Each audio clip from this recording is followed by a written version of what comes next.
Chairman. Thank you. Thank you. Good evening and welcome to this district planning meeting on 27th of November 2024. And first, may I start with apologies. We had some technical difficulties and we are having a late start on account of that. My name is Councillor Maddie Thompson. I'm the chairman of this committee. Members, we're streaming this meeting live as well as recording, and by being present in the meeting, you are giving your consent to being recorded. During each item, please put your hand up to indicate if you wish to speak. I will then invite you at the appropriate time. Could I ask members to avoid approaching the top table, as this can create interference with the cameras and live stream. Please note that the YouTube live stream sound recording is dependent on the correct use of the microphones. Therefore, can I ask that when invited to speak, you remember to turn on your microphone and turn it off when finished. Please reference a page or paragraph number when referring to the agenda papers and keep your contributions as clear and concise as possible. We do not have any fire alarm testing scheduled today. If you hear the alarm, please exit using either of the two marked fire escape routes. Once out of the building, please muster at the point located on the grass verge by the police station entrance. Members, there's no members update this evening. Committee clerk, please, Ms Berg, may I have the apologies for absence?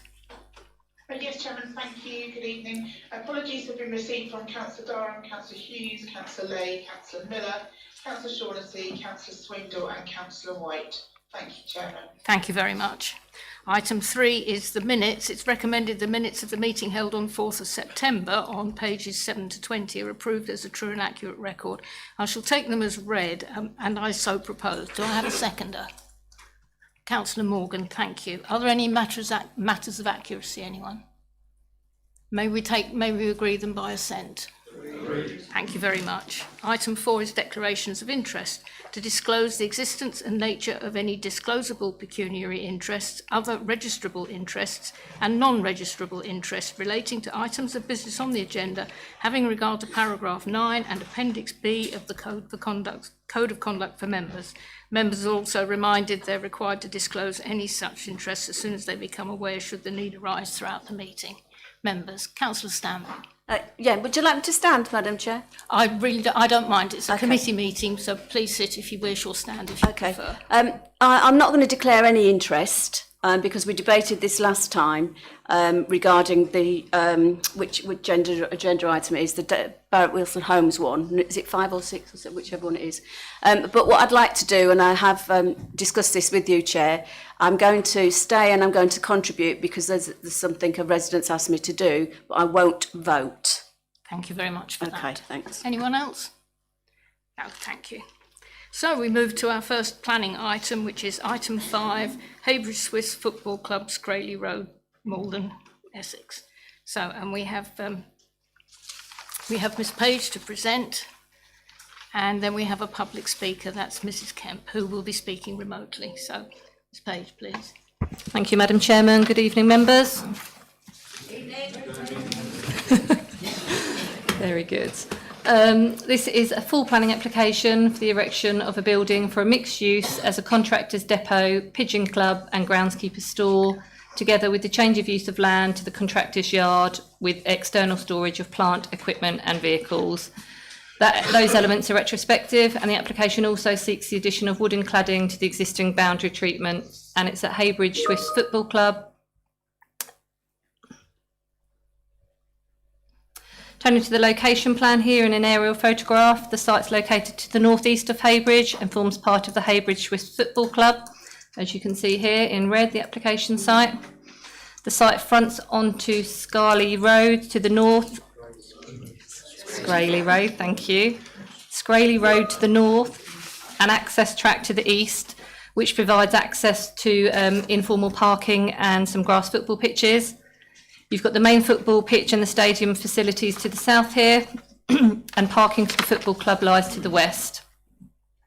The site is located adjacent to but outside of the settlement boundary, and as set out within the committee report, the application is being reported to committee in accordance with the council's scheme of delegation, as the land is designated as a strategic allocation which plans for a minimum of 101 dwellings. However, the site has not come forward since its allocation, and the council has reservations with deliverability, given that the existing football club would need to be relocated. Indeed, the site has not been included within the housing the council's 5-year housing land supply calculation for some time, and the council's policy section have confirmed that there's no intention to carry forward the allocation within the new local plan. So in terms of the principle of the development, officers are content. Here's a site plan. The application seeks retrospective planning permission, as I've described, for a portal framed green coloured metal clad building. So that's the blue where my cursor is. The building would be used by a local pigeon club, a groundskeeper store associated with the football club, but primarily, as we'll see on the floor plan shortly, as a contractor's yard with external storage of plant, equipment and vehicles. So the contractor's yard would obtain access from this northeast corner here, where my cursor is, onto Scraley Road, whereas the local pigeon club and the groundskeeper store is accessed by the football club, so they will be parking within the football club car park and accessing on foot. Here you can see the floor plan. So the majority of the floor plan use would be as a contractor's store, so the yellow. There's a groundskeeper within the blue area, and then the area for the pigeon club within the green. So in terms of the pigeon club, as I understand it, it's an existing well-established club with around 5 people meeting at each time. So they're not releasing any birds from the site, rather they meet to discuss where they would travel to release the birds for coming home. In terms of some elevations, the application is retrospective, so you'll see it in some photographs shortly, but the building is green coloured metal clad. It measures 15 by 18 metres and it has a ridge height of 4.5 metres. Just turning to the fence details here, so there's an existing sort of hoarding material around the two boundaries for the existing site, and what they're proposing to do is clad this so to a maximum height of 2 metres. So here, the site photographs here, this top one is taken from the roadside, looking west, so you can see that existing boundary treatment and the existing building that lies behind it. So in terms of scale, it is quite discreetly sited behind the existing fencing, and you see it within the context of the other building on the football club. And again, just another view here, looking down that eastern boundary, that informal access track to the playing fields. Here's a photograph taken from within the site, so you can see the green metal clad building, the extent of external storage currently, and parking of vehicles. So in summary, the site, as I've explained, is located within strategic site allocation, but for the reasons set out, it's not proposed to move forward into the emerging local plan.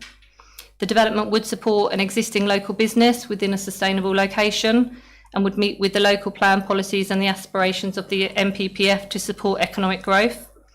The provision of the groundskeeper store would support the existing football club. The layout and design of the building is appropriate and subject to conditions for hours of use and external storage.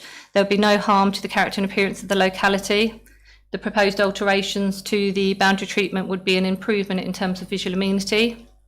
There'd be no unacceptable harm to neighbouring amenity, no harm to highway safety or capacity, and matters in relation to landscape, ecology, flood risk and drainage are acceptable.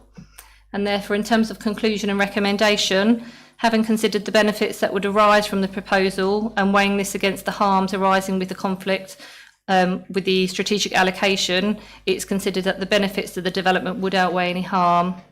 So these benefits would amount to material considerations that would indicate that planning permission could be granted, not in accordance with the development plan, and our recommendation this evening is that planning permission be granted, subject to the conditions as set out within the report. Thank you.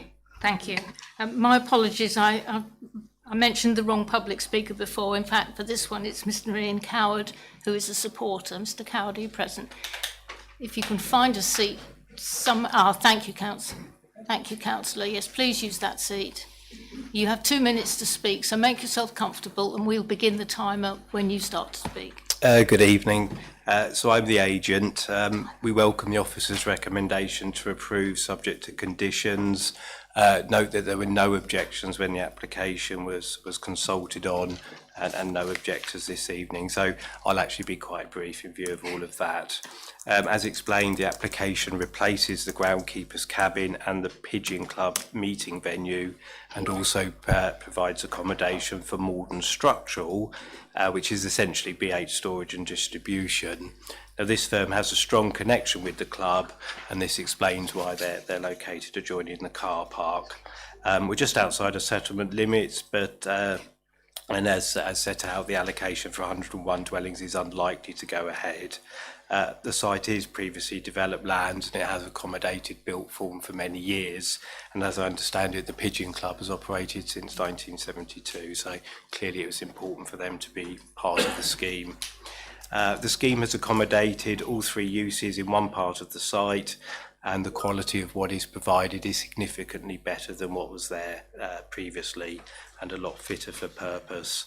As the photograph showed, the boundary treatment's pretty poor. We've accepted that needs to be improved, and that's quite an important part of the application. So, as I say, be brief, and thank you very much. Thank you very much. Right, I'll just let Councillor Lagan take his seat again. And then members. Does anyone have any questions or comments? Councillor Morgan.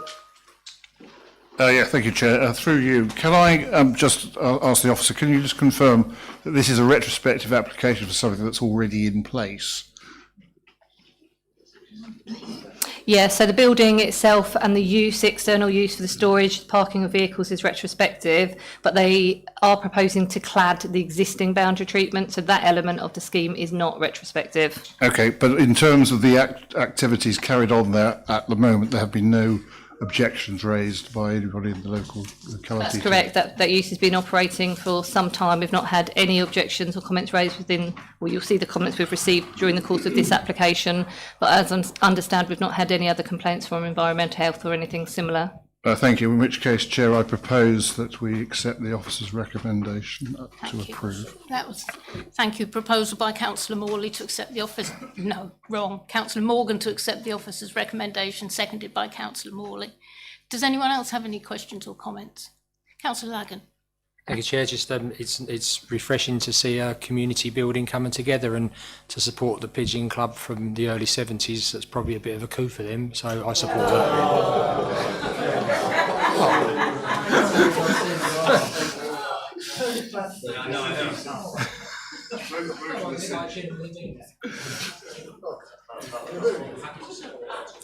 Thank you. So, members, shall we have, if there's no further questions or comments, can we please have a show of the hands for those in favour of the officer's reg? Anyone? Thank you. Anyone against? One against. Okay, so that application is passed with all the details in line with the officer's report. Thank you very much. Item 6 is land at Broad Street Green Road and Langford Road. Again, we have Ms. Page to give the presentation, and then we do have Ms. Kemp, who will be speaking remotely.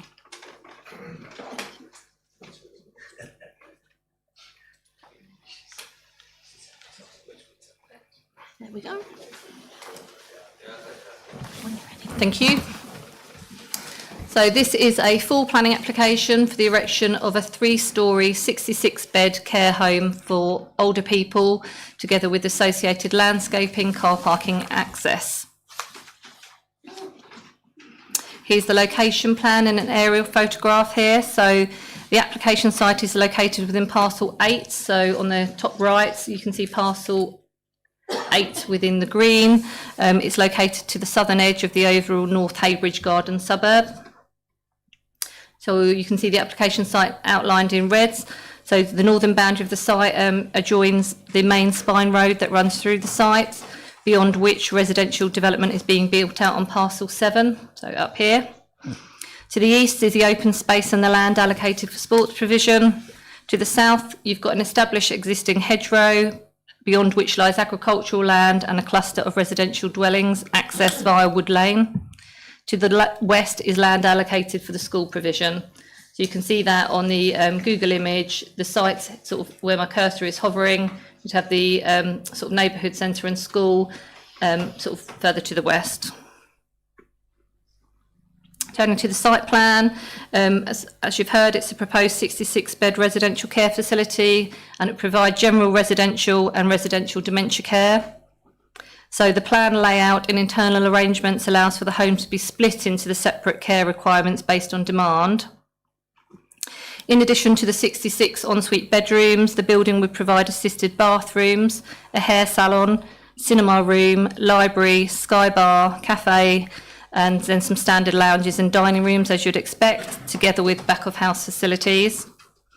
Externally, so here, sort of this, where my cursor is sort of extending around the building, residents would benefit from this enclosed private amenity space, which would be formally laid out with patio areas, pathways, seating and planting. You can see here on the site plan that the roof would be, is a flat roof, and it would include solar PV panels mounted on top.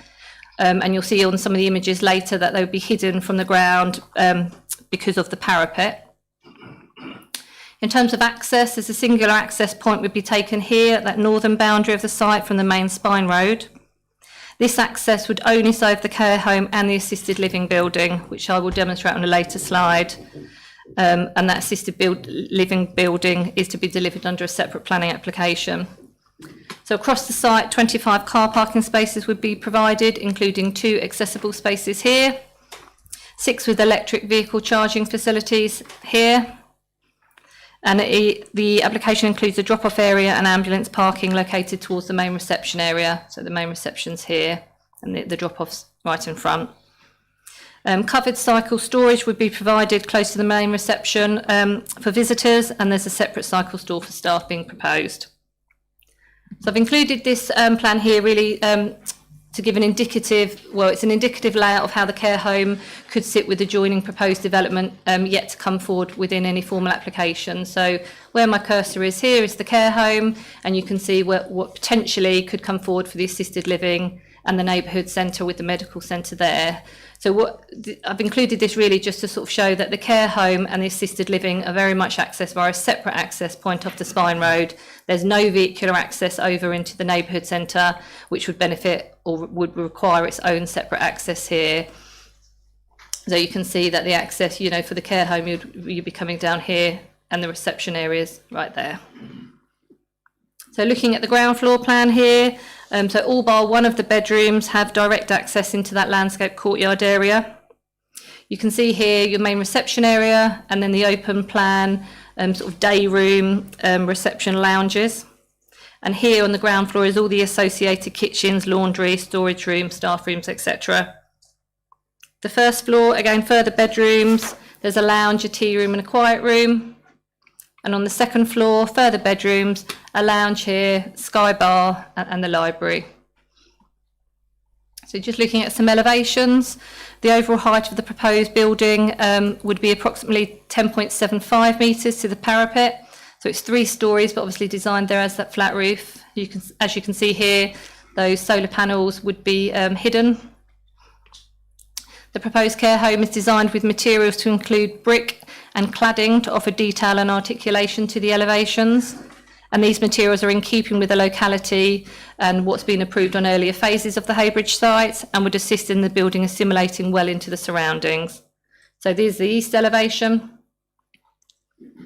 The north elevation here, so due to the nature of the care home and sort of the scale of the building, it does result in repetition of the windows, but because of the recessed nature of the windows, which is to be secured via condition, and the difference in materials, there would be visual interest to the elevations. West elevation and the south elevation, so here where my cursor is where the reception building is. I've included some CGIs here which sort of just help to demonstrate sort of the quality and the detail that perhaps doesn't come across on the 2D plan. So you can see here the detail to be included within the brickwork, and you can start to see some of the depth of the reveal for the windows and the change in the materials. So here's, main reception area, footpath links through, and this is where the main parking area is. And again, this is just showing CGI from another angle, sort of looking at how the landscaped amenity area for residents would look. In terms of landscape and sort of tree impacts, an arboricultural survey report and ARB impact assessment has been provided alongside with this landscape master plan. The AOA sets out that a number of trees are to be removed, including 2 category B trees and 5 category C trees due to the siting of the development. The loss of these trees is regrettable, in particular the category B trees, and officers have explored with the applicant whether these can be retained within the scheme. However, due to level changes being incorporated at the site, it would be unviable for these to be retained. The application, as we can see here, proposes planting of 27 new trees, which would help to mitigate for the loss of those trees. And otherwise, officers are content with the landscape master plan and the approach set out.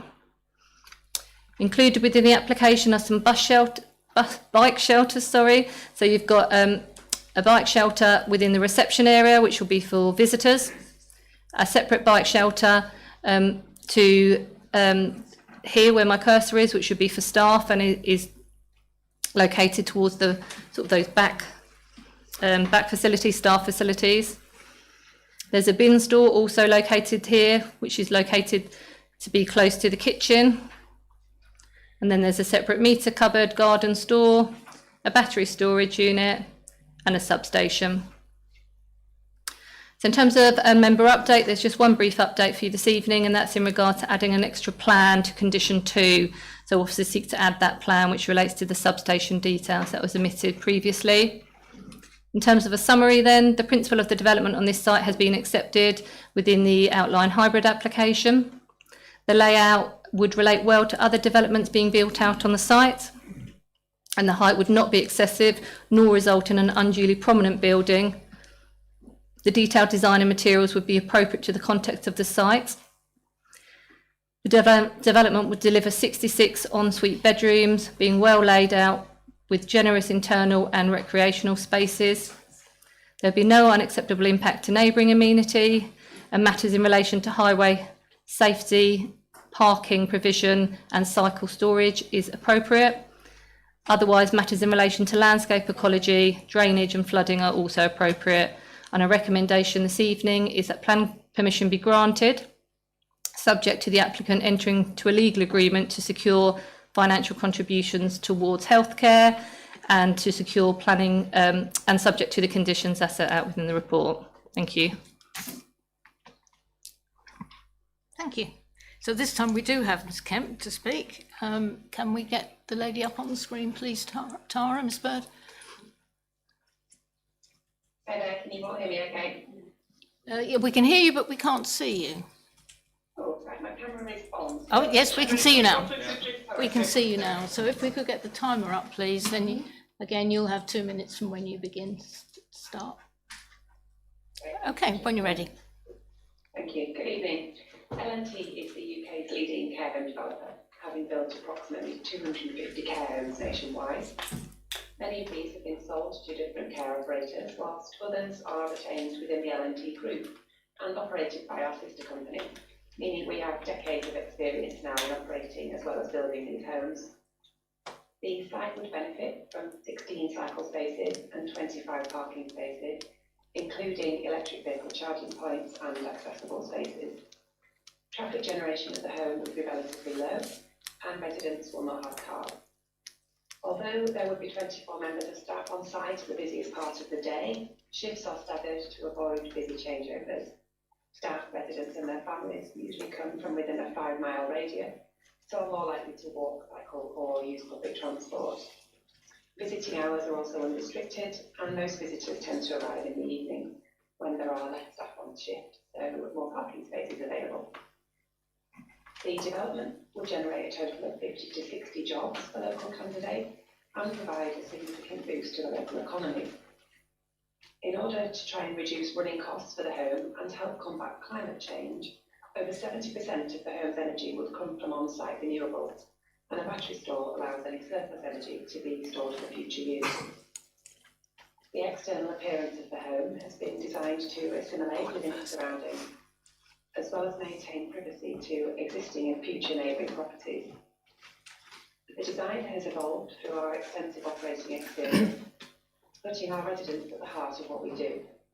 The home has a cinema, tea room, sky bar and hair salon, as well as a lounge and dining areas, in order to generate a sense of community and to provide the older people of Heybridge and the surrounding area with not only a home, but a greater quality of life. Thank you. Thank you. Right, first to speak, I've got Councillor Paula Spenceley, and then Councillor Siddle. Thank you, Chair. So I'd like to draw your attention to, members' attention to 5.6.7. And interesting that our speaker has talked mostly there about parking, as if you read this very carefully, it doesn't meet the parking standard. And I would take exception to the idea that the 1 space per 3 bedrooms isn't appropriate because of the type of resident of the care home, because when I've done my research and looked at other examples of care homes and other authorities, the 1 in 3 bedroom spaces is designed for visitors. So therefore I'm a little bit concerned about the lack of parking space. What will obviously result from this, in my opinion only, and it's hard to see what we'll have next to it at the moment because we haven't actually got all of that in place, is that will affect the surrounding area with regard to parking, which already is very problematic within that area of Heybridge. Because I think there we'd be looking at the side of Heybridge, where around Holloway Road, Wood Lane, and around that area. So I do have a level of concern, and I'm a little bit concerned that here in our report we don't have any mention that I can see of visitor car parking spaces. Thank you. Do you have a comment? Thank you. Yeah, so you're right. So the vehicle parking SPD does sort of stipulate sort of care homes and nursing homes in one. It doesn't differentiate between sort of different needs or level of care being provided in those. So it specifically says that care homes and nursing home provides 1 space per residential staff, 1 space per 2 other staff, and 1 space per 3 bedrooms. So sort of visitor spaces is all sort of included within that, I would be suggesting. So you're right, and I think sort of the report does sort of set out that on the basis of that, it would require 12 spaces for staff and 22 for residents. So the application proposes 25. So that we've sort of made a balanced assessment really in terms of the parking. So if you're looking at 12 spaces for staff is what the standards require, we've got 25. Whether that's then overflow for staff or visitors, I guess they're not going to be allocated for staff or for visitors. We felt that given the level of dementia care that's being proposed within the care home, the provision of 25 spaces would be acceptable, and given the proximity to sort of other public transport within the area, obviously.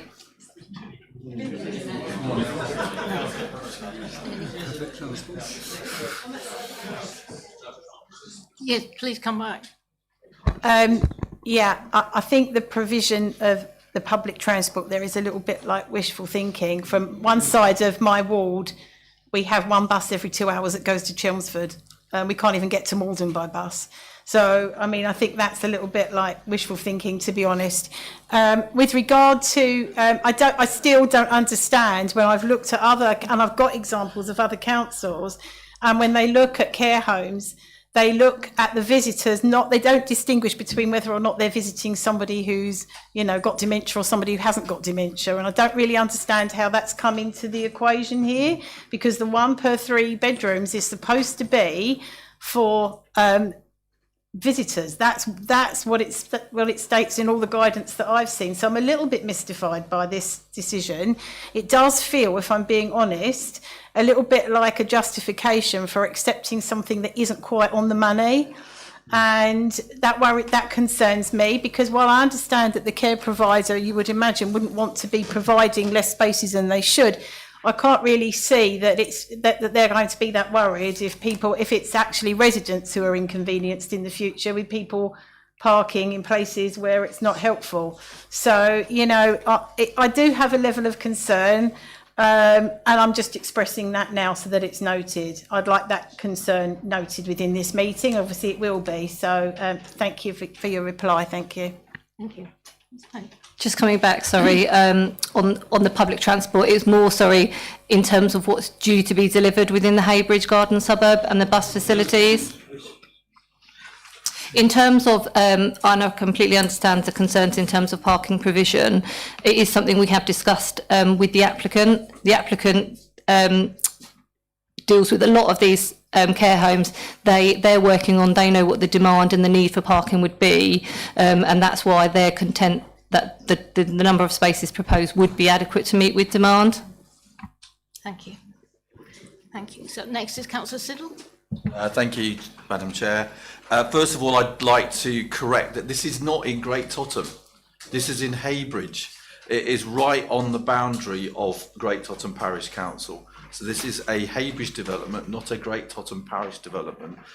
You can see on page 32 where it's outlined, the purple line is the border of the parishes.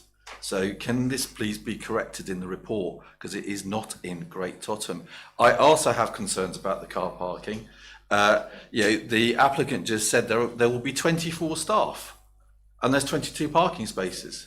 So where are they all going to go? That's without any visitors turning up. It's not providing a good enough allocation of car parking spaces. And could they have designed a more ugly building? It is absolutely appalling in terms of its design and how it looks and its appearance. It is just awful, absolutely awful. And in terms of the character, it does not fit the character of Maldon, and it does not fit the character of any type of development that generally we have in the district. So I'm really, really shocked that officers think that the design of this building is acceptable. We've had enough of this type of design in the south of Maldon. We don't want more of it. And therefore, I really cannot agree with this being a suitable design for this part, or any part of the district, in fact. I don't mind it being 3-storey, but it just looks like something out of a university accommodation, student block. It's just awful.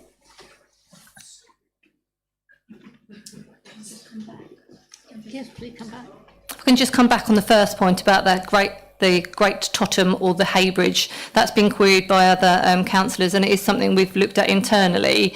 So I've checked with the relevant sort of street name and numbering department. So what they're suggesting, or their response, is that in some instances a new property may be addressed to the nearest settlement rather than to a geographical parish settlement. Although for council tax and electoral purposes, the parish boundaries will still apply. So the conclusion is that it does still fall to be within Great Totham. It doesn't, by any realm of the imagination. And in terms of it being the nearest settlement is Heybridge. So on that, it's got to be Heybridge. It's 2 to 3 miles from the heart of Great Totham. It is not in Great Totham. Thank you. Councillor Stevens. Thank you, Chair. Yeah, I won't go on and on about parking. I completely agree about the parking. I also think 2 disability bays seems a bit on the low side because of the sorts of visitors that might be going along there. I think the building is incredibly ugly. It does look like an office block. In fact, I worked in an office block that really does look, I think, maybe the same plan. It doesn't seem to have got any new ideas in there. The idea of having a balcony that looks over the car park, so you sit there and breathe in whatever's coming out of the car park while people try and do their 500-point turns because there's no parking. That really doesn't appeal. I think there seems to be very little greenery around. It's almost like the building has completely filled the site, and then there's a little verge around the edge. It's not the sort of garden where you could walk into and think, oh, I wonder what's round there. What's round there is the fence. You're so close to the fence. The lack of any biodiversity net gain, I mean, really, somebody's not trying very hard if there's no ability to put anything in there.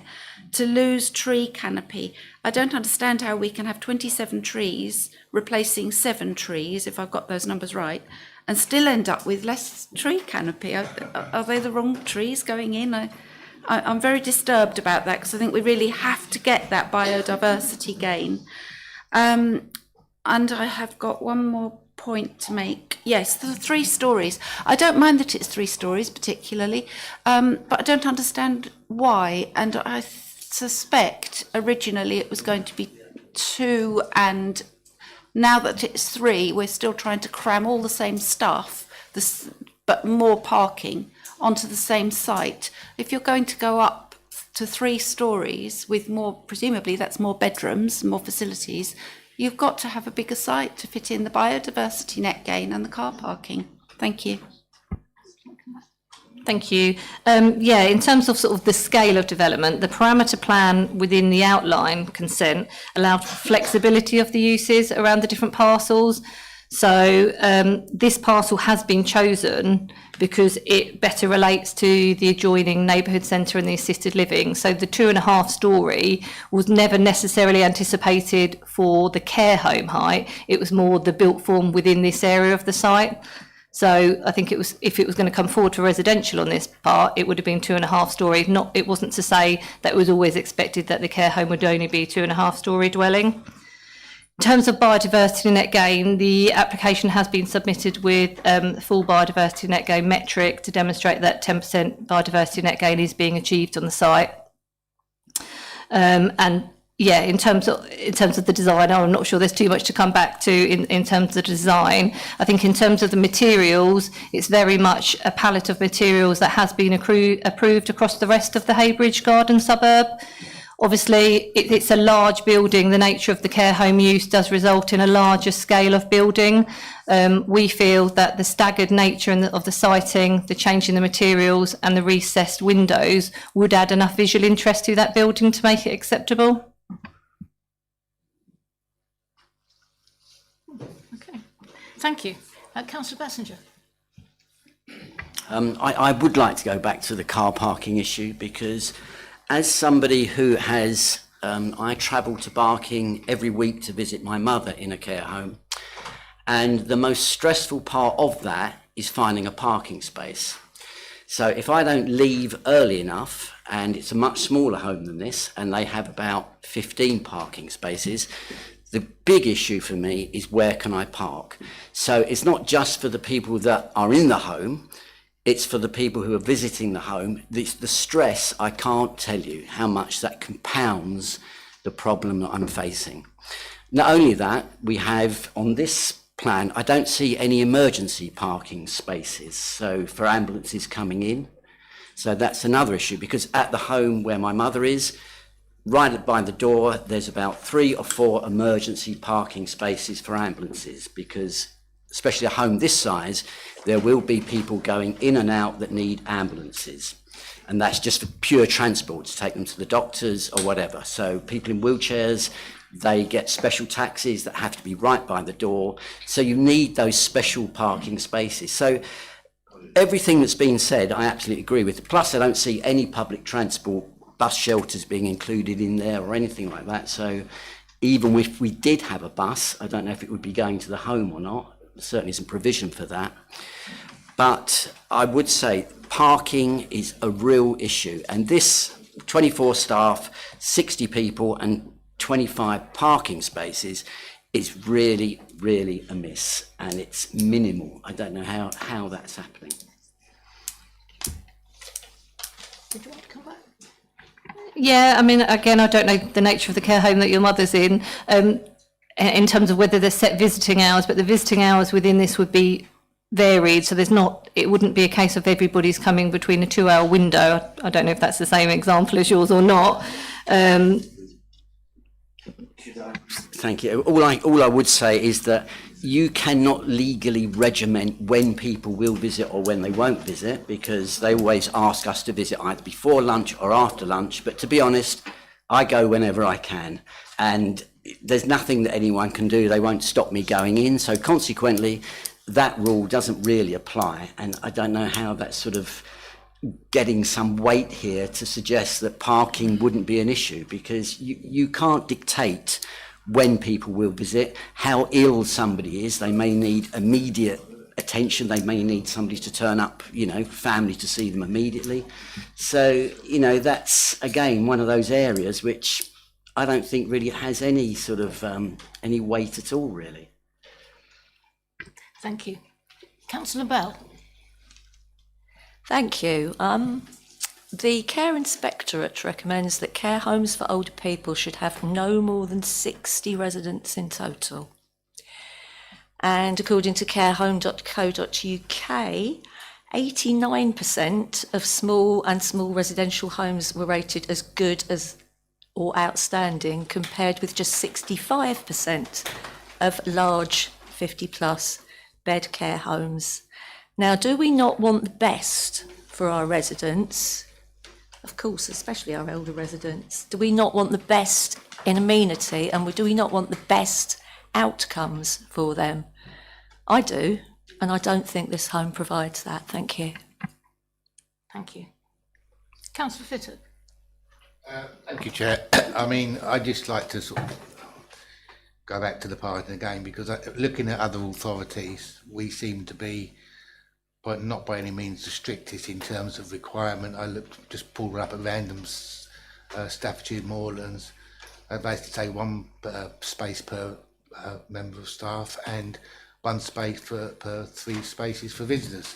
So we seem to have the minimal amount. I can understand how the officers have concluded to some degree that we may not need that many parking spaces, but and obviously the provider or agent seems to feel it's enough. But the problem doesn't get left with the officers, and it doesn't get left with the care providers. It gets left with complaints of members about parking all over the place, and why aren't Maldon District Council doing something about it? So I can understand why officers have come to where, but I'm not sure I can support that. I'd also like to point out that there doesn't appear to be any.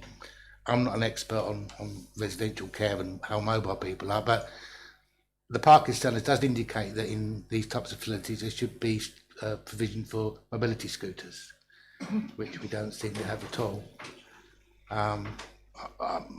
Perhaps they feel that nobody's going to leave the building to build mobility. I don't know, but that's certainly what the standard says. I didn't see any mention of that. Thank you, Chair. Thank you. Did you want to come back? No. Thank you. Councillor Morgan. Thank you, Chair. I actually do question the 3 stories. The mother of my children is a manager of a care home, and the weekend before last had to deal with a quite serious issue because the lift broke down. And in this situation, you're going to have, particularly on the 3rd floor, people who have got mobility issues and are either bedridden. Evacuating onto that in a hurry obviously is going to be problematic. So I would ask that there be considerable care given as to whether a 3rd story is in fact appropriate in this, or indeed in any care home situation. Thank you. Thank you. Any comment?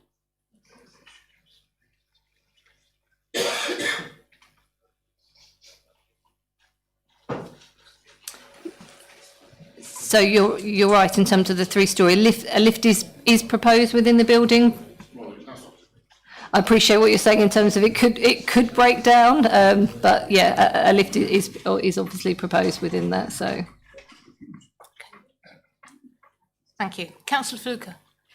And I'm grateful that I wasn't called earlier, Chairman. I mean, this all goes back to the subjective views of members with what they're talking about. But I mean, one thing that's absolutely, what I need to be absolutely clear from officers is, does this accord with our parking standards or not?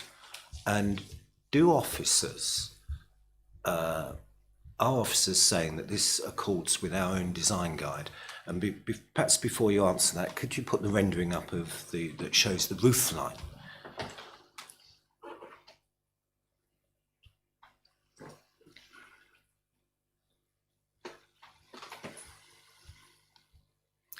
I think there's an elevation one rather. I think that, yes, that's it there. Now, in our own design guide, Chairman, it says quite clearly, and this is where we're talking about three-storey buildings, and it says quite clearly that a varied skyline and roofscape is provided. So perhaps outside of that picture, we've got a varied roof line and or whatever we're calling it, and skyline. But clearly, it's just a flat roof. I'm afraid it doesn't accord with our own design guide. And I don't know if Mrs. Longman's on the call, but I'm sure she'd speak to this as well. It does not accord to our design guide. And our design guide is a supplementary planning document within the local development plan. So either developers are going to apply our own design guide, or they're not. And we've had this before, and for fear of saying it's in Great Totham and perhaps Heybridge, I won't. But we had this situation before. I mean, look, I'll give way to Mr. Johnson, because Mr. Johnson is nodding his head against what I'm saying. I am merely referring, Chairman, to what's in our design guide. We either stick to it, the officers stick to it, and the architects stick to it. But you'll remember this happened once before, where we did actually change the roof line of a building. We moved the building and we changed it. And you know, Chairman, I'm really not happy about it. I don't think it's funny that I really don't think it's funny that applicants are not considering our design guide. I really do not think it's funny. So yeah, thank you.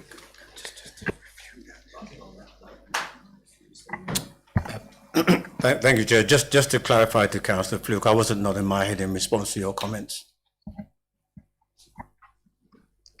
Thank you. I have Councillor Stamp. Could I just ask a question? Have we, I think I know the answer, but I'd like to ask it anyway. Have we got any assurance that the assisted care part of this site is going to be delivered? I mean, we can all go back to what's happened in Burnham-on-Crouch regarding the care home, etc., and what is happening there. So what data or what evidence have we got is that this is actually going to be built, as in there is a requirement for it? I certainly agree with the car parking standards, and I don't think we should move away from them. They're there for a reason, and there was a lot of work done on that SPD, I think, a few years ago. And I'd also like to ask the question, which another colleague raised, about the mobility scooters. My mum is in a care home, and my mum's in a low-level care home, and I wouldn't want her to be in a three-storey building, knowing how much she wanders and the danger she poses, or she could pose to anybody else. So I have my concerns, and also I'm not casting aspersions. Care homes, and they do their best, but a lot of the time they're under so much pressure to deal with residents, and I think Councillor Bell raised a very, very valid point about the number of residents. My mum's fallen over twice, broken her hip, and all sorts of things, been in and out of hospital for many years since being in a care home because of the lack of staff to be able to assist them, because they can't watch them 24/7. And unless this care home is going to have the mod cons, I presume they're going to put in all the sensors where they can see if somebody moves. There's all this latest technology that should go in care homes now. Is that actually happening at all? Because I think you'll find that the NHS and the care system is actually looking at introducing digital technology to try and assist. And I didn't, unless I've missed it in the report, and forgive me, or if that's going to be reserved matters, do we know if they're going to deliver on that level at this care home? And I'm not being difficult, I'm being really cautious. We need to know that our elderly are going to be looked after, and it's going to be a good care home. And I can't stand the design either. It's awful. Thank you. Thank you. Thank you. Just to try and come back to your questions. In terms of deliverability, obviously, a care home's always been anticipated to be delivered as part of the application site for a number of years. As I understand, there is a private company involved in terms of the specific design for this unit. So I can't say, you know, whether something is going to be delivered after consent is granted, but there is an expectation that it would be. As I understand, there is an end user who wants to build this out. In terms of the internal layout, obviously all I can see is what's shown on the floor plans in terms of accessible bathrooms, lifts, etc., etc. I couldn't comment in terms of what the mod cons might be in terms of sensors or anything else. And then to answer your question on the mobility scooters, there's no space shown on the floor plans in terms of storage, internal or external, for that facility. There's obviously quite a lot of or some space within the building, but nothing allocated in terms of actual provision for that. Yes, sorry, yes. Could that be conditioned, or is that a ridiculous condition? I mean, because I think it's serious. Mobility scooters are used a heck of a lot. You only have to go around Burnham-on-Crouch and you can see how many there are. I think the mobility scooter condition wouldn't be unreasonable, no. Right, I've got Councillor Morley, then Councillor Fittock. Thank you, Madam Chair. Apart from the parking, I can't actually see where any delivery trucks can even get in and unload. The only place I can possibly see is right in front of the ambulance emergency bay. I'd like to know where they're meant to park up. They take a while. Laundry, everything. Thank you. Thank you.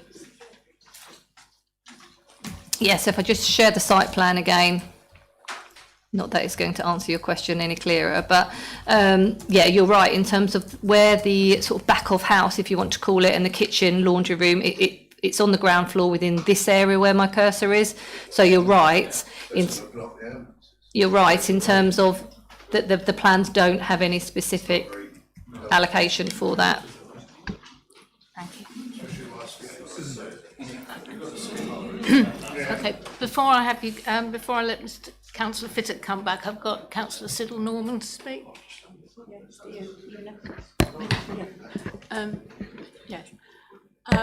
I would like to 5, 8, 14 and 15. The loss of existing trees is regrettable. I think it's very regrettable. 27 new trees, and they reckon that they won't be worth anything for 5 years. I'm very concerned when there's all these people actually in the home, and they reckon we all should have 1 tree each built the side. It has a flat roof. Why don't we suggest that they put a roof garden on it and plant the trees up there? I'm sorry to be frivolous. Thank you very much. Thank you. Councillor Fittock. Thank you. Yeah, I mean, that's the reason I raised the point, because looking at the document, it does appear that there is a requirement for provision of mobility scooter storage. It basically says 1 mobility scooter space per 5 self-contained residential units. So I wasn't sure if that's a nice to have or a requirement to have, though. Is that a nice to have or a requirement? Sorry, could you repeat the question? Yeah, I mean, in the parking standards 4.10.5, it basically says 1 mobility scooter space per 5 self-contained residential units or 1 to 5 residence communal establishments. So I wasn't sure though whether that's a requirement of parking standards. I'm assuming it is because it's in there, or a nice to have.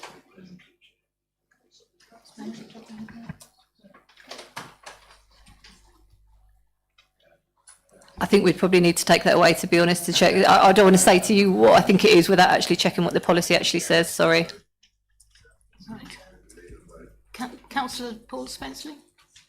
I would propose that we defer this application on the grounds that we don't have enough information with regards to the mobility scooters, and that we go back like we did with the one in Great Totham previously, and ask whether or not any more parking spaces can be provided in any way, and also to look at the design guide, because actually to me, I don't mean to be unkind, but it looks like a prison block, and that's not what I want for my community, and it actually is in my ward. It isn't in Great Totham.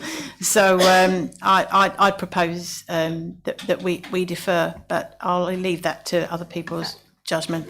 Thank you. That's a proposal, Ms Bird, by Councillor Paula Spenceley. That's seconded by Councillor Burwood. Councillor Fluker, you had your hand up, but were you seconding or speaking? No, I just wanted to speak on Yeah, please go ahead. Yeah, thanks so much. I mean, the officers never came back on whether or not this is compliant with our supplementary planning document with regards to parking. But, Chairman, I'm sure I've read this right, but and I'm sorry to be the harbinger of bad news, but policy C2 deals with residential care and nursing homes. And what the document says, Chairman, is 1 space per residential staff, 1 space per 2 other staff, 1 space per 3 bed spaces stroke dwelling units. So, I mean, it's as far as our supplementary planning document is concerned, which is what any appeal inspector will turn to, I'm afraid it is policy compliant. It is.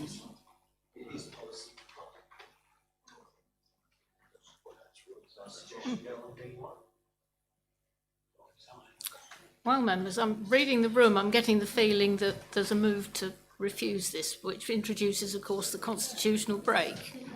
So this is not a vote of any kind. However, I'm asking for a show of hands for those who are minded to refuse this. Nevertheless, we have Councillor Spence's proposal to defer, so which I think needs to go to the vote. Well, it does need to go to the vote, not a question of whether I think it. So could we have those in favour of deferring this for deferral? For the reasons given, could increase parking. It doesn't fit the design document, does it? And the design guide. No, can I ask, it doesn't conform to parking. It doesn't conform, no, it doesn't. Councillor Fittock, sorry. Yeah, I think the problem is it doesn't conform, under the algorithm of 1 per 2 staff, there should be 12 for members of staff, and there should be 22 for beds. So that means that we should have 34 car parking spaces and we've got 25. So it's not compliant with the car parking standard. Sorry, now, could I have that show of hands again for the deferral? 1, 2. Those are deferral. To defer to come back with better parking arrangements. Well, I'm sorry, but it's your parking standard documents, which is what... No, but it doesn't. But it does not across the floor, please. Can we have this to me and the officers? Councillor Wright. Sorry, the hands have gone up and down, but can we have those against the deferral? I have a proposal on the table to defer this. Not the constitutional break, just to defer it to come back with better design and car parking. So those in favour? To defer. 1, 2, 3, 4, 5, 6, 7, 8, 9, 10. Right, that's not a majority. Those against? It's about equal. 1, 2, 3, 4, 5, 6. You've got the count. It's almost equal. 12. I think the against gets it. I'm afraid that proposal is lost. So we are looking at the constitutional break. We all have notes of reasons for refusal that have been voiced. Mr. Johnson, are you happy to work with those?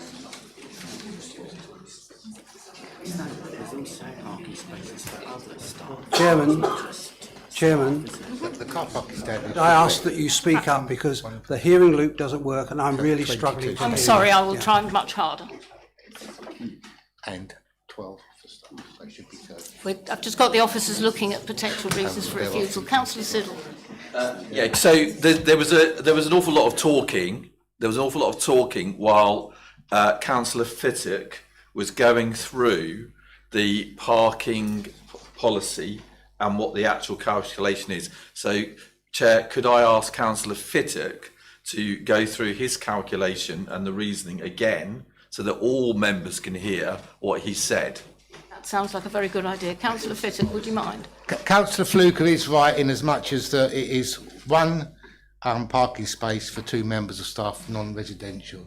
So 24 staff equals 12 car parking spaces. And then it is 1 car parking space for each 3 beds. There are 66 beds, so there are 22 parking spaces required. So 22 plus 12 equals 34 car parking spaces to be policy compliant. Which is basically what the officers said, in as much as it's not policy compliant, but they view that there'll be not that much demand, so it's acceptable. Thank you. I hear you, thank you. Councillor Stamp. Yeah, thank you. Just to help, I'm on Maldon's car parking standard thing. Page 41, it does say mobility scooters, 4.10.1. In new specialist housing developments, e.g. independent living, care homes, retirement complexes, housing designed for people with disabilities, secure undercover parking and electric charging points for mobility scooters should be provided in a convenient accessible location on the ground floor. This particularly applies to flattened developments and older people's housing where it may be difficult for occupants to charge scooters within the properties itself. Thank you.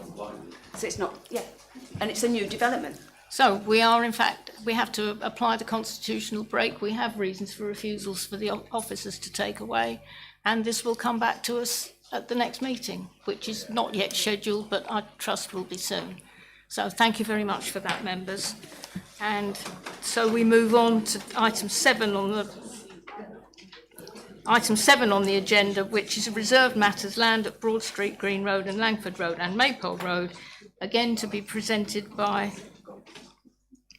Miss Page.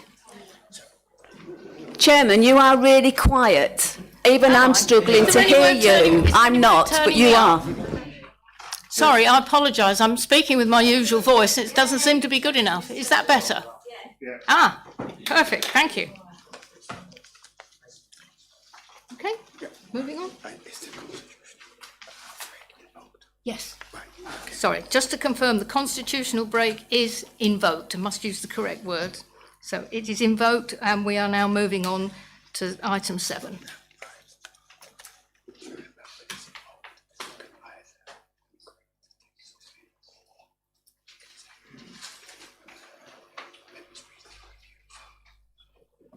Can you do it now? Yes, we can take the vote now and just refuse it because. Right. Yeah, so that's what they can do. So they can Thank you. vote to refuse it. Right. I think you'll find this good news, members. Mr. Johnson is happy to work with the reasons for refusal as given, as outlined by members this evening, and is happy to take that away now. So we can, in fact, go to the vote.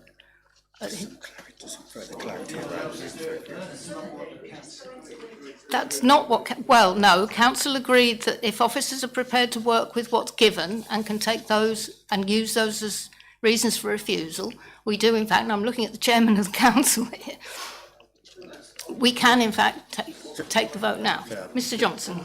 Chairman, that certainly wasn't applied at the South East Area Planning Committee. We did that. query it, and it was the members' concerns were overturned. So I rather hope that we didn't. Right, if I can just give some clarity, the invocation of the constitutional break gives us 2 options.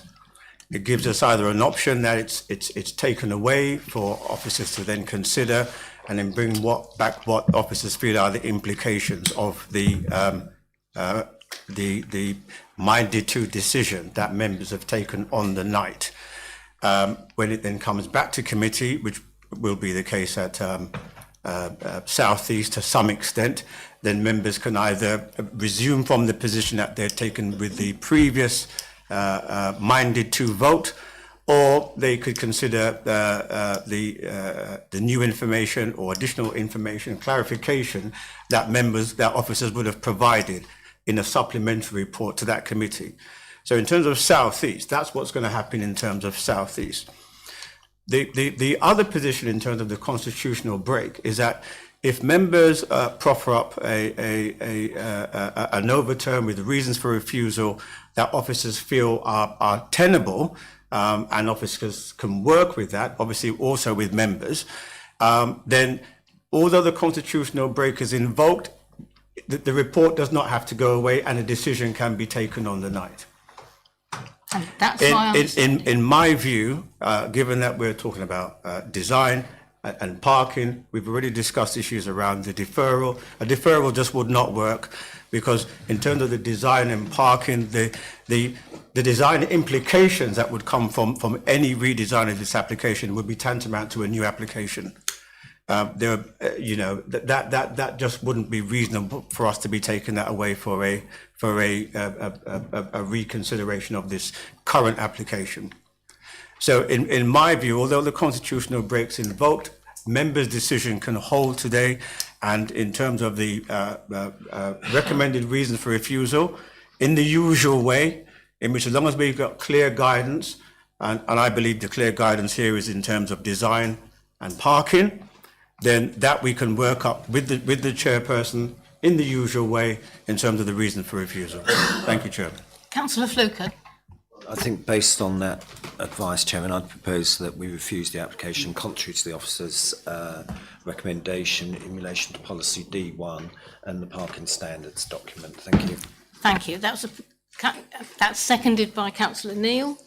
So, Councillor Bassinger. Yeah, sorry, Chair, could I just ask Mr. Johnson, just to clarify, so with the constitutional break, I understand that if you feel that we have or there is enough evidence for you to take away to support our opinion or our decision, I understand, but does that mean in a constitutional break you can come back with more evidence or new evidence? As in with South East, can you come back with something that wasn't in the original report? Mr. Johnson.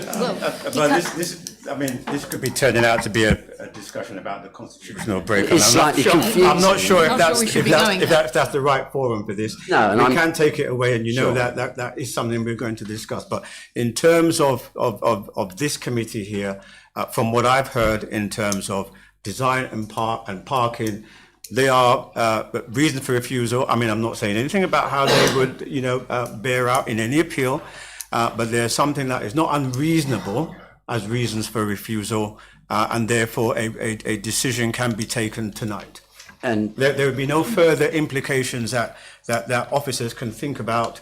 Whether it's just way off the scale, it's completely unreasonable. There's nothing that I can think about that we could take away and then bring back in a supplementary report that would inform members any different to what I've heard tonight. And I agree, and I'm happy to accept that. But I would like some clarification in regards to the other matter, whether or not new evidence or new reports can be brought back after a decision had already been made in a constitutional break. So somewhere else, I do agree. No, not now. That's not for now. Councillor Siddle. So I'd also like to add the condition that it does not meet the mobility scooter requirement in terms of new buildings added to that reason for refusal as well, please. Councillor Stevens. Thank you. And the very valid point that there's nowhere to load. So when food or whatever is being delivered, nobody can get in and out of that side of the car park. Thank you. Message here. Okay. No. Excuse me a moment. So we need to take a vote on Councillor Fluker's proposal. Do you accept the other amendments that other members have mentioned, Councillor? Yeah, agreed. And that's still. Yeah. Mr. Johnson. Yes, thank you, Chair. There are a number of other reasons: mobility scoopers, no parking, no loading bays, etc. I mean, they can generally fall under the parking issues because they're related to vehicle use and so on of the development, and also under the design issue. So two reasons for refusal, appropriately worded, can cover a number of these issues. Councillor Lagan. Thank you very much, Chair. Just to be clear, because the clarity that's needed when we have a resolution that's been tabled and seconded and voted upon, because there was that to look at a deferment, that needs to be withdrawn. If we withdraw that, then we can then go to Councillor Fluker's. Did it fail? My apologies. So yeah, if it failed, that's fine. Thank you. So just want to make sure it's all. No, I absolutely agree with you. Thank you. Thank you. So those in favour of Councillor Fluker's proposal to refuse in line with, as mentioned, and the amendments the others have mentioned which he accepted? Those please show. Anyone against? That's none against, but I'm abstaining. Thank you. So now we really do move on to item 7, which is reserved matters of land on a different parcel of land at Broad Street Green Road. So, Ms Page, please.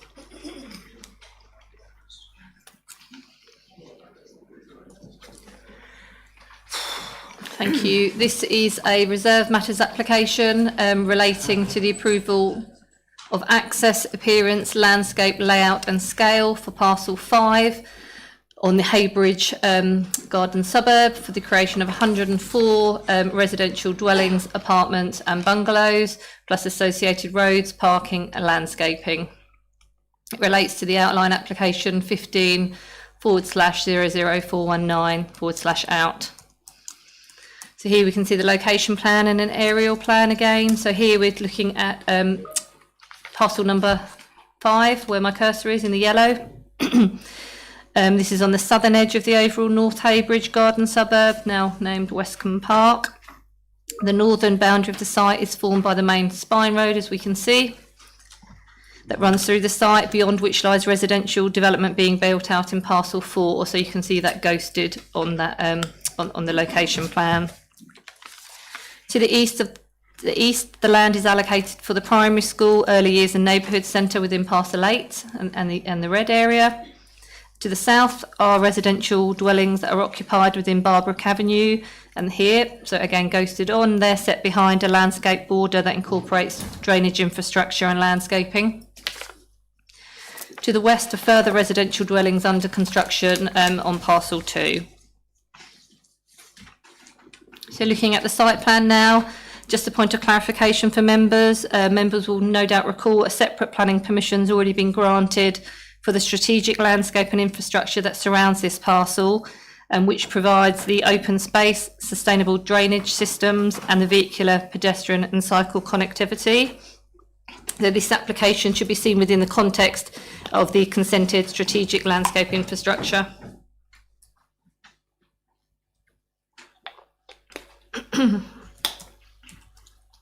The application seeks 104 dwellings. The density would comply with the approved residential density parameter plan and the garden suburb character area, which sets out the density of this parcel, sets out that the density of development within the centre of the wider site can be higher because it's near the community heart, so the local centre, the primary school, etc. So we can see here on the site plan, one central access of the main spine road. That would be tree lined. Then there's offshoots from that, extending to private drives.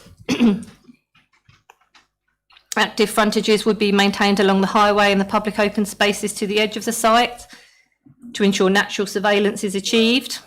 So we can see dwellings facing out onto the open space here, and you'll see some of the apartment blocks here. Where brick walls are used, where side gardens face onto the public realm, and we'll see that later on some of the street scenes. So the development proposes a mix of house types, so 2, 3, 4 4-bed dwellings and some flats. And the development includes 3 apartment blocks. Excuse me. So we've got 1 apartment block here within that northeast corner, and then 2 along the southern boundary. The development also proposes 5 bungalows, so they are where my cursor is now, and we'll see them later on some street scenes. Visitor spaces across the site is well distributed, and otherwise on-plot parking or courtyard parking is proposed. So looking at a 10-year plan here, this shows the distribution of the affordable housing. So the affordable housing was in these blue bubbles. So 32 affordable units are proposed across the site, and officers are content with the distribution of this.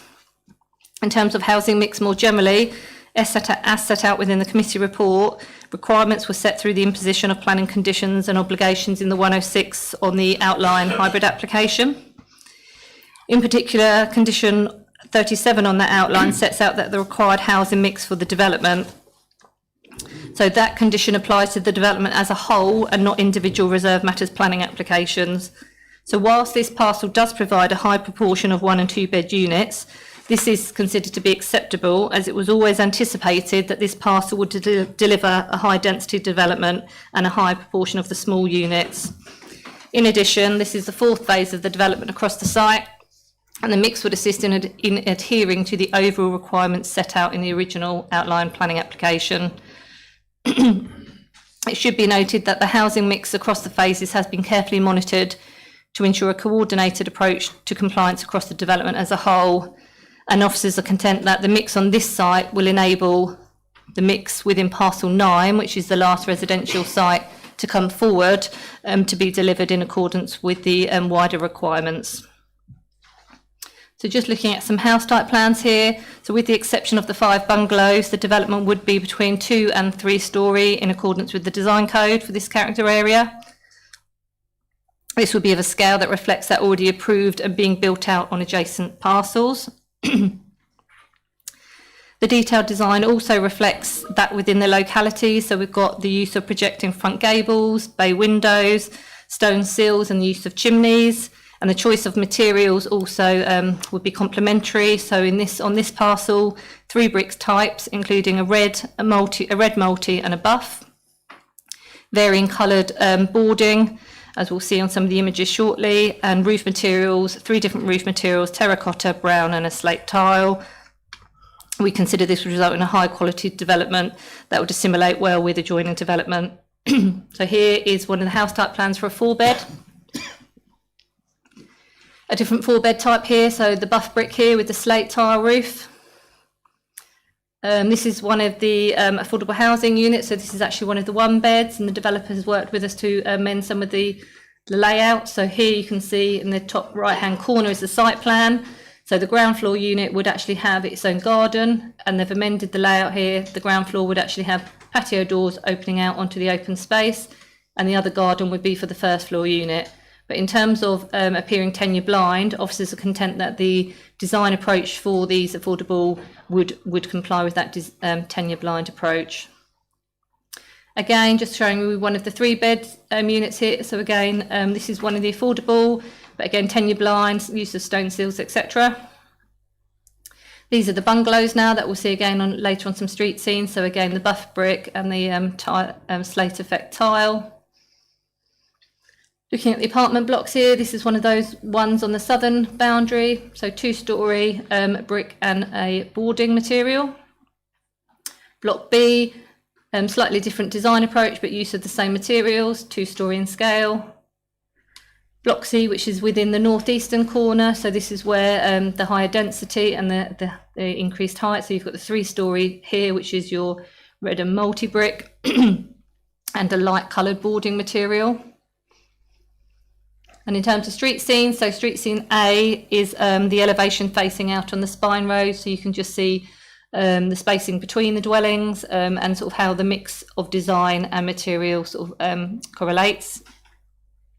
Street scene B then is the west elevation, so this active frontage onto the open space, use of a brick wall here where gardens do front onto open space. You've got some turning corner units here, so interest added with the bay window.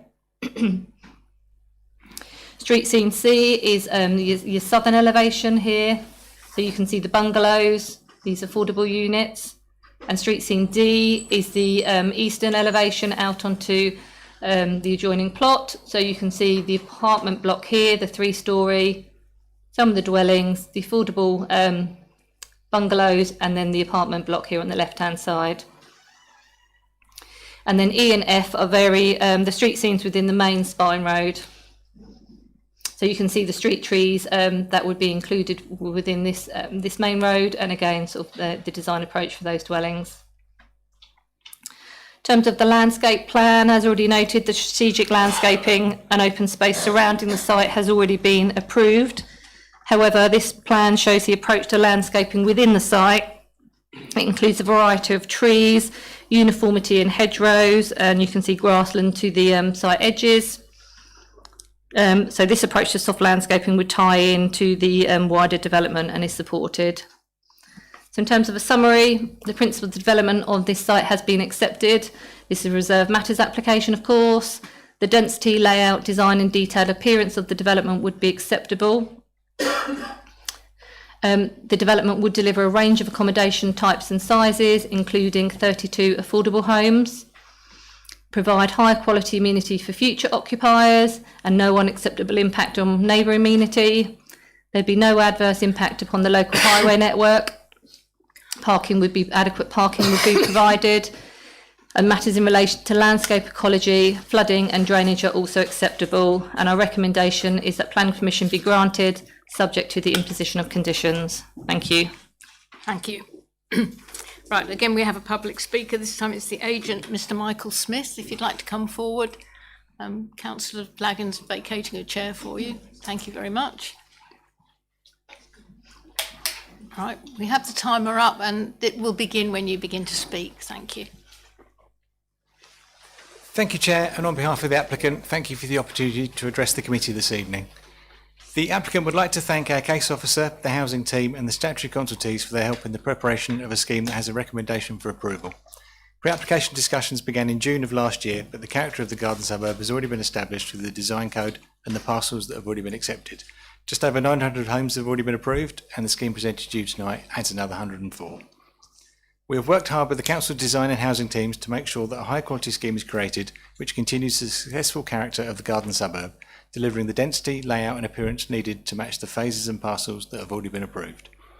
A range of accommodation is proposed, as you've heard, with 1, 2, 3, 4 and 5 bedroom houses, bungalows and apartments for affordable rent, shared ownership and sale on the open market, so that a sustainable and balanced community can be created, and the scheme is designed to be tenure blind.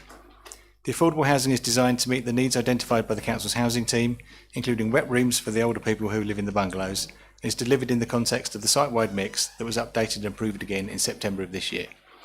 The scheme meets, and where it can, exceeds the district standards and the standards set by central government. These range from car parking and the space within the rear gardens to tree-lined streets and compliance with the nationally described space standards. A detailed landscaping scheme is also included with the application. The strategic elements of the wider site are already in place to address other issues, including adding biodiversity value through the green infrastructure, securing and enhancing wildlife habitats, surface water drainage to the ponds and basins to the south of the site, foul drainage to the pumping station in the southwestern corner, and the main street that marks the northern edge of the application site. There are no objections from the statutory consultees or the parish council, and no comments from the neighbours to the south of the site.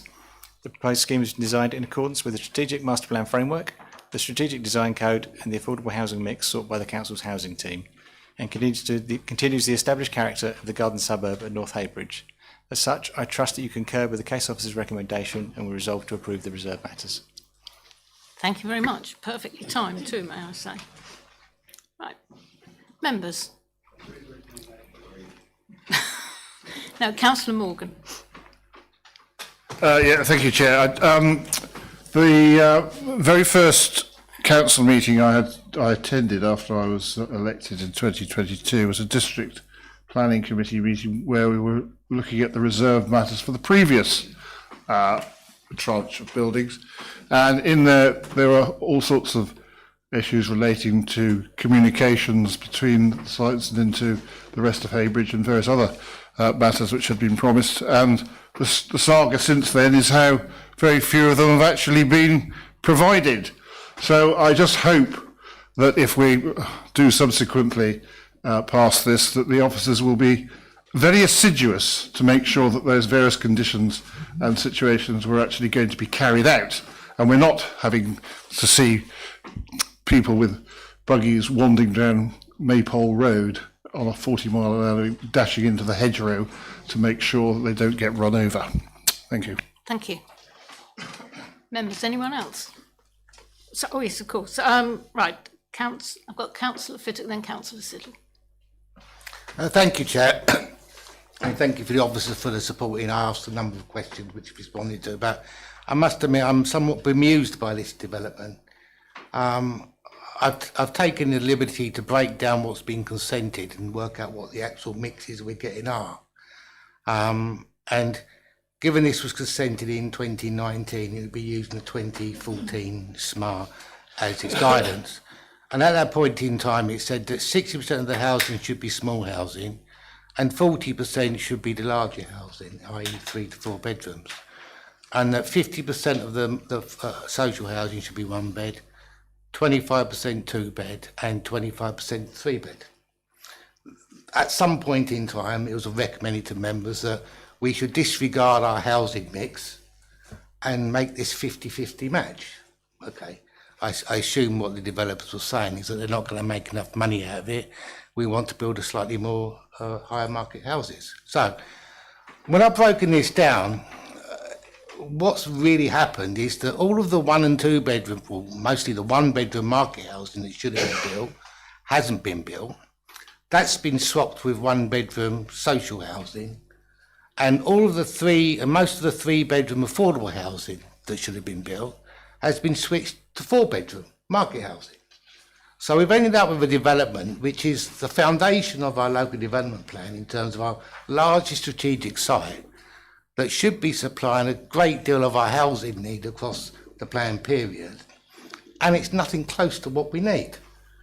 So what I'm trying to understand is that I understand the 50-50 mix, but have we not got any control at all over whether or not they build a 3 bedroom affordable house that we need or a 4 bedroom market house that we don't need? Because that seems to me what's happening is that they're making the mix fit what they want to achieve, as opposed to us meeting our defined needs of the residents. And this is just, as Councillor Morgan pointed out, this is a long saga of this happening. There's no strategic flood plan.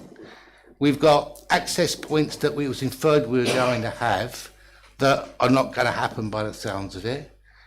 We've got situations now where the housing mix that we really would be relying upon to help us with our affordability in the district, not anywhere close to where it should be. And it doesn't seem to me that we have any control over what's happening whatsoever. I just don't understand how we're not able to say we want some more 3 bedroom market housing. At the time of this consent being made, you'll all be aware now we're being told avidly all the time, we need 3 and 4 bedroom affordable housing, we've got to grant this consent.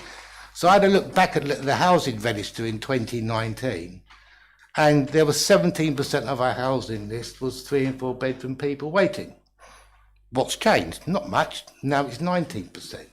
So I can't believe that strategic housing would have consented to this type of mix, because it isn't anywhere close to what we need. It's not what the evidence suggested, and we seem powerless, from what I'm being told, to change it. I'd just like clarification, can we not change this?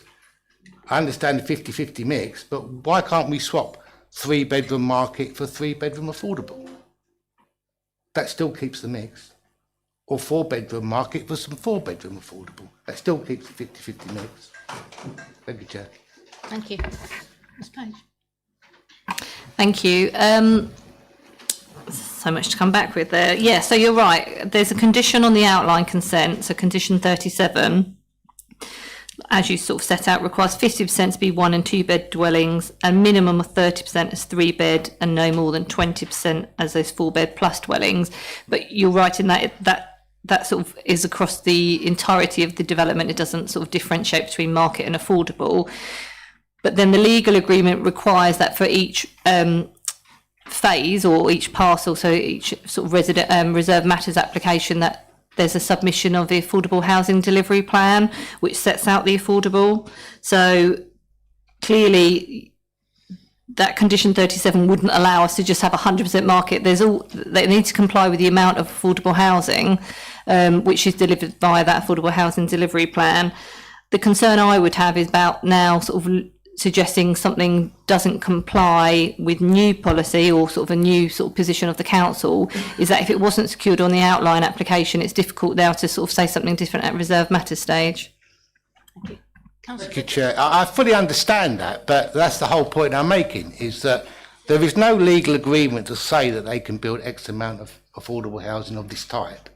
It's a 50-50 mix. They've got to make 50% of one mix, 1 and 2 bedrooms, 50% of 3 and 4 bedrooms. So if the request or advice that they're going to build X number of houses, 30 of them are going to be market housing, 3 bedroom, and we say, no, actually, you're not meeting our housing mix, you're not getting anywhere close to it, we want 33 bedroom affordable houses, we're still making the mix because we're just swapping what we want with what they want. So the question I've got is that do we have any say in what the developers build, or are we just allowing them to build what they want to build? Because that's what it appears like. Sorry, maybe we're going round in circles. So yeah, so the affordable housing delivery plan requires 30% of the affordable housing overall across the entirety of the scheme. The 10-year split between that is 70-30, as we know. So that does set out how much percent of those 30% overall have to fall within the 1 bed, 2 bed, 3 bed. So yeah, I mean that's fine. Yeah, I mean last because time, I think. if I was to look at what's come forward to us now, the proposal is we have 22 1 bed, 22 2 bed, a 5 2 bed, and 3 3 bed, 28 3 bed, or 5 3 bed. Well, if I say I don't want 22 1 beds, I want 22 something else. Can we not change it? I could say I want market housing rather than affordable housing. I'll still make the mix, aren't I? As long as I make that up somewhere else in terms of affordable housing. So it's a balancing act, I agree. But the point I'm making is that we seem to be responding to what they're telling us we can have, whereas we could literally switch them around to make the numbers work. We just got to take 5 away from 1 bed, put 5 3 beds in it, and so forth. So I'm just trying to understand what we can and can't do, because at the moment we're just doing what we're told to do.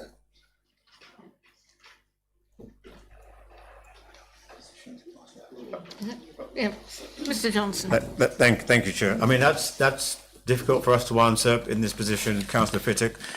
What I would like to know is this clarification for how you may then decide to, I don't know, cast your vote? Or are you concerned about what's delivered through this application enough to maybe not support it?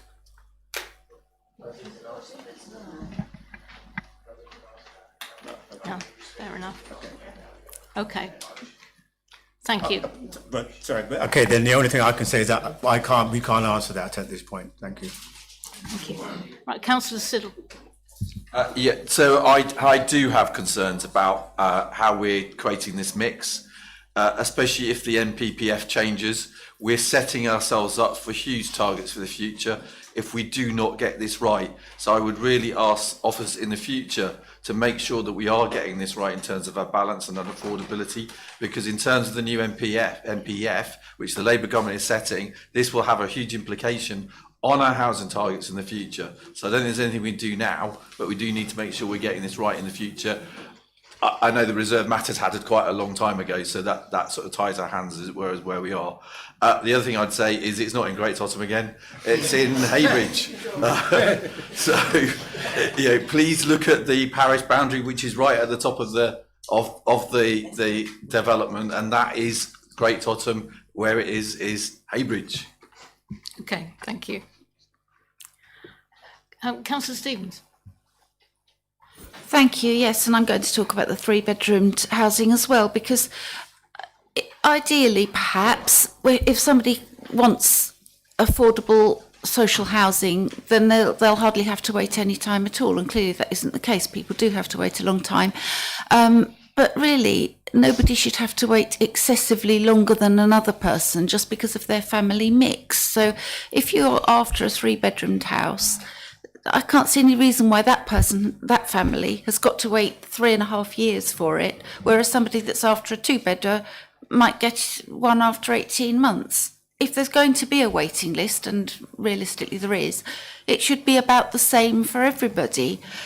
If we're going to go with a different mix than our needs have identified, then we're saying to families that need a 3-bedroomed home, you're not as important. You can just wait longer. And people, you might just have 2 children, nothing unusual. If you've got a boy and a girl in their teens, by the time your 3-bedroomed house comes up, actually you've got a boy and girl who've left home because they can't share a bedroom anymore. And I just don't think we can't just keep ignoring it. I'm not really understanding the answer here. I think the answer was it can't be answered. But Councillor Siddle has clarified that perhaps we're stuck with this. I need to understand, can we not change this and get the developer to deliver what our housing needs show we do need? Thank you. I think ultimately it was secured on the outline, so I don't want to say we're stuck with it, but it's what we secured on the outline is now what we're dealing with for reserve matters. So we're not in a position that we can start saying we want a different mix or something else, because that would be in conflict with what's being required by the Outline Planning Commission. Thank you. Councillor Stamp. Mine was really pretty straightforward. Listening to what the officer said to Councillor Fittock, is that it goes across the whole site. And I am being quite serious. Are we actually monitoring what we should be delivering? So we actually know at any one application site, without Councillor Fittock always doing the analysis, do we not know at any one time the affordable or the 1s and 2s or the 3 bedrooms? And surely that is then discussed with the housing officers, and the list that ever exponentially keeps growing all the time. So Councillor Stevens is also quite right, in the fact that I know I've had a family that came to me many years ago for a 3-bedroomed property, and they're still outing, I can't even remember where they are, I don't think they went to Peterborough, maybe Colchester, because they still haven't got that property that needs to be built for their family. So back to the original point, are we keeping a register and a list of everything that we're supposed to be meeting on these sites? Because what you just said was that it's going to be for the whole of the development. So what happens when it comes to this last parcel of land and we totally haven't complied with what we're supposed to? Are you going to just stick the rest of whatever it is, or are you going to allow the developer to turn around and say, oh, well, we're not going to build that now because it's not convenient or affordable for us to be able to deliver that? So what reassurances can you give the council or me and Councillor Fittock that we are actually monitoring it? Thank you, Chair. Yeah, so absolutely we are monitoring it, regular meetings with the developer. So we've got, I'm just looking at a table, it's not necessarily as up to date as I'd like it to be for today's, but when is it up to date? It's got all of the approved developments on, so I can see what we've approved on each phase as a percentage, and that's breaking down for affordable rent, affordable intermediate of the 1, 2, all of that. So 1 bed, 2 person, how many, we would know how many 1-bed bungalows we've delivered on the site, etc.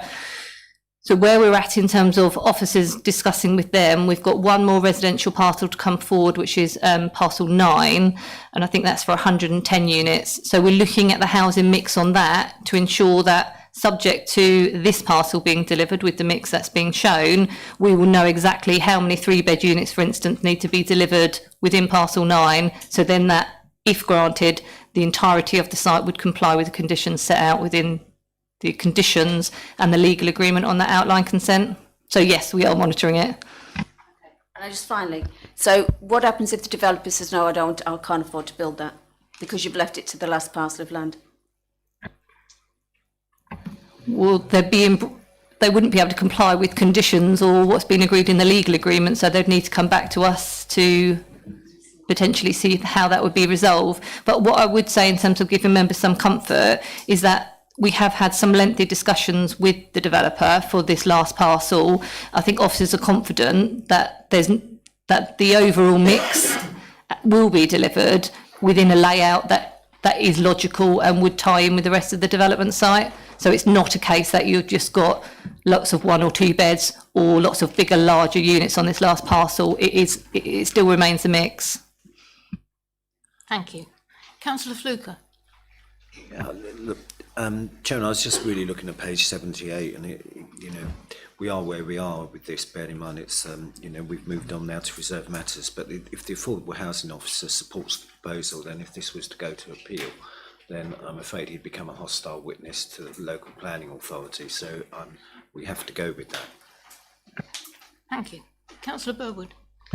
On a slightly different point, all of these are family houses, and what normally comes with families are children. And what really concerns me is where they're going to go to school, especially as we have no pedestrian links through to the only existing primary school in Heybridge. So we have to impress on Essex County Council to bring forward as soon as possible the development of the primary school, which is that white area right next to those houses. That's the plan for it, or that sort of bit. It's got to be a priority now with the number of family houses that are being built in this area. Thank you. It does, thank you. Members, anyone else? So what we have before us, but not yet on the table, is the officer recommendation to approve. Can I have a proposal from someone to follow the recommendation or not? Councillor Fluker. Okay, that's officer's recommendation was proposed by Councillor Fluker, seconded by Councillor Morley. So can we take that to the vote? Those in favour of the officer's recommendation? Those against? I'm afraid you can't vote, Councillor Siddle, Norman, because you left the room. And so that is passed with the officer's recommendation, all details in line with the officer's report. So now we move on to item 8, which is land south of Brent Way and off Endeavour Way, BurnhamOn-Crouch. So this is being presented by Mr. Johnson. And we do have a speaker, that'll be Mrs. Cook, attending remotely when we've had the presentation. And can I remind members to use their microphones, please? Yeah. And the agent as well. All right.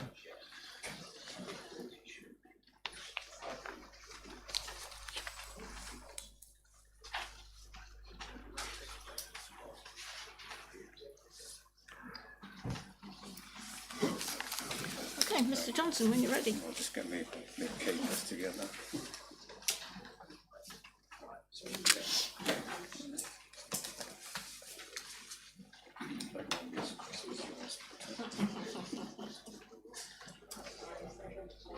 Thank you, Chair. This application proposes the construction of 5 dwellings and associated works, including car and cycle parking, soft and hard landscaping, and infrastructure. In lieu of 2 dwellings approved under 14/00356 FUL, I'll just go through the slides.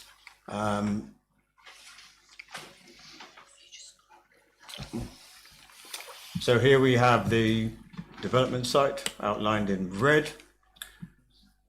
This is the existing roadway, which we can see here.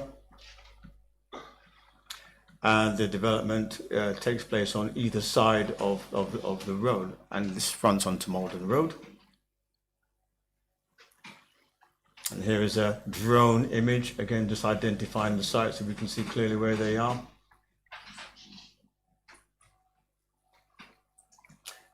And this is the site laid out here. We can see the 2 frontage buildings here, 2 to the west and 2 on the right to the east. See the garage parking and also some tandem parking just in front there. I'm just giving the housing mix. I mean, this is comprising of 1 3-bed, 2 4-beds and 2 5-beds. We've just got the house type plans, fairly standard here. House type plans. This is our 5-bed house here.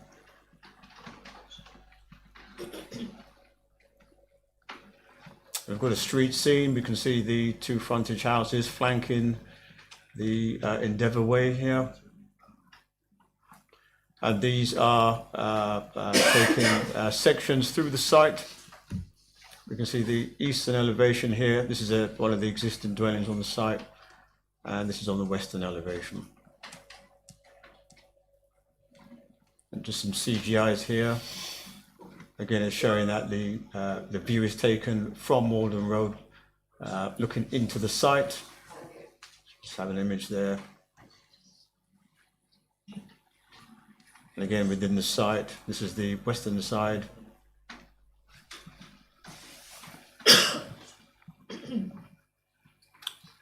Okay, if I just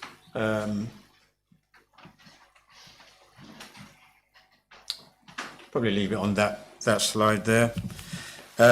Just a little housekeeping. There's been some change to the conditions. Unfortunately, there seemed to have been some error in terms of how the conditions were printed and some of the numbering. The conditions in the report number 28. 5 of those conditions are actually irrelevant to this application, and they relate more to the wider previously approved application and have been discharged in that sense. So there will be 23 reasons, 23 conditions in the report, and these include largely biodiversity, etc. There's also an update in terms of the Section 106 contributions. Unfortunately, it would appear that the NHS and education had, for some reason, not quite understood the application in context of the wider development, and therefore had not suggested any in lieu contributions. Conversations that have been taking place so far suggest that we will be receiving responses to provide the in lieu contributions. To sort of give you an idea, it will be a percentage in terms of what's been approved overall for the site, including the 2 dwellings, the 2 large dwellings which had previously been approved for this site. Under the recommendations, condition 8, under the affordable housing, you can see that there's a reference to a 0.8 of a contribution in terms of affordable housing. But this is the sort of pro rata contribution which has been assessed as being appropriate. So I can imagine that being something similar in terms of NHS contributions and also education. So that's about as much as I know about that in terms of that sense, but the provision of those would normally follow the sort of usual fashion. And if members are minded to approve this application, officers will be having those discussions with the relevant consultees and the applicant in the usual way. And as you would also know, a decision, if members are minded to approve, would not be issued unless any Section 106 agreement is signed.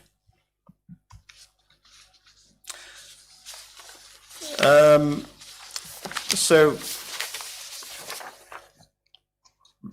some members may be aware that there were 2 large dwellings on this site, 2 7-bed dwellings, as I understand. I further understand that, and it may be the case that the applicant can probably clarify this. They were difficult to actually sell off plan, hence this current proposal coming forward. The mix is as per in the report. There will be an uplift in a sense of 3 units given that the 2 were agreed as part of the original numbers approved on this site. So again, if members can just sort of have that into consideration. Other than that, the scheme meets our standards. These are set out within the report. Parking is within the development site. There is garage parking. There is also tandem parking. These are at least would meet, if not above, the council standards for the dwelling types proposed. Design-wise, the scheme is similar to other schemes which members have approved previously. So there's no difference in that sense. The relevant conditions have been attached for the detailing of any design issues, etc., as members would normally be aware. So in that respect, the application is recommended for a conditional approval subject to a Section 106. Thank you, Chair. Thank you. So we have the agent to speak, if you care to come forward. This is Ms. Vikavikiute, which I'm sure I've strangled. I do apologise if I've got your name completely wrong, but as the others have, if we could have the timer up, please. Chairman, just advise it's the objector first, Mrs. Cook. Oh, right, I apologise. Mrs Cook's online. Mrs Cook is online. I'm sorry, I do apologise for that. So can we have Mrs Cook first, if we can get her on the screen?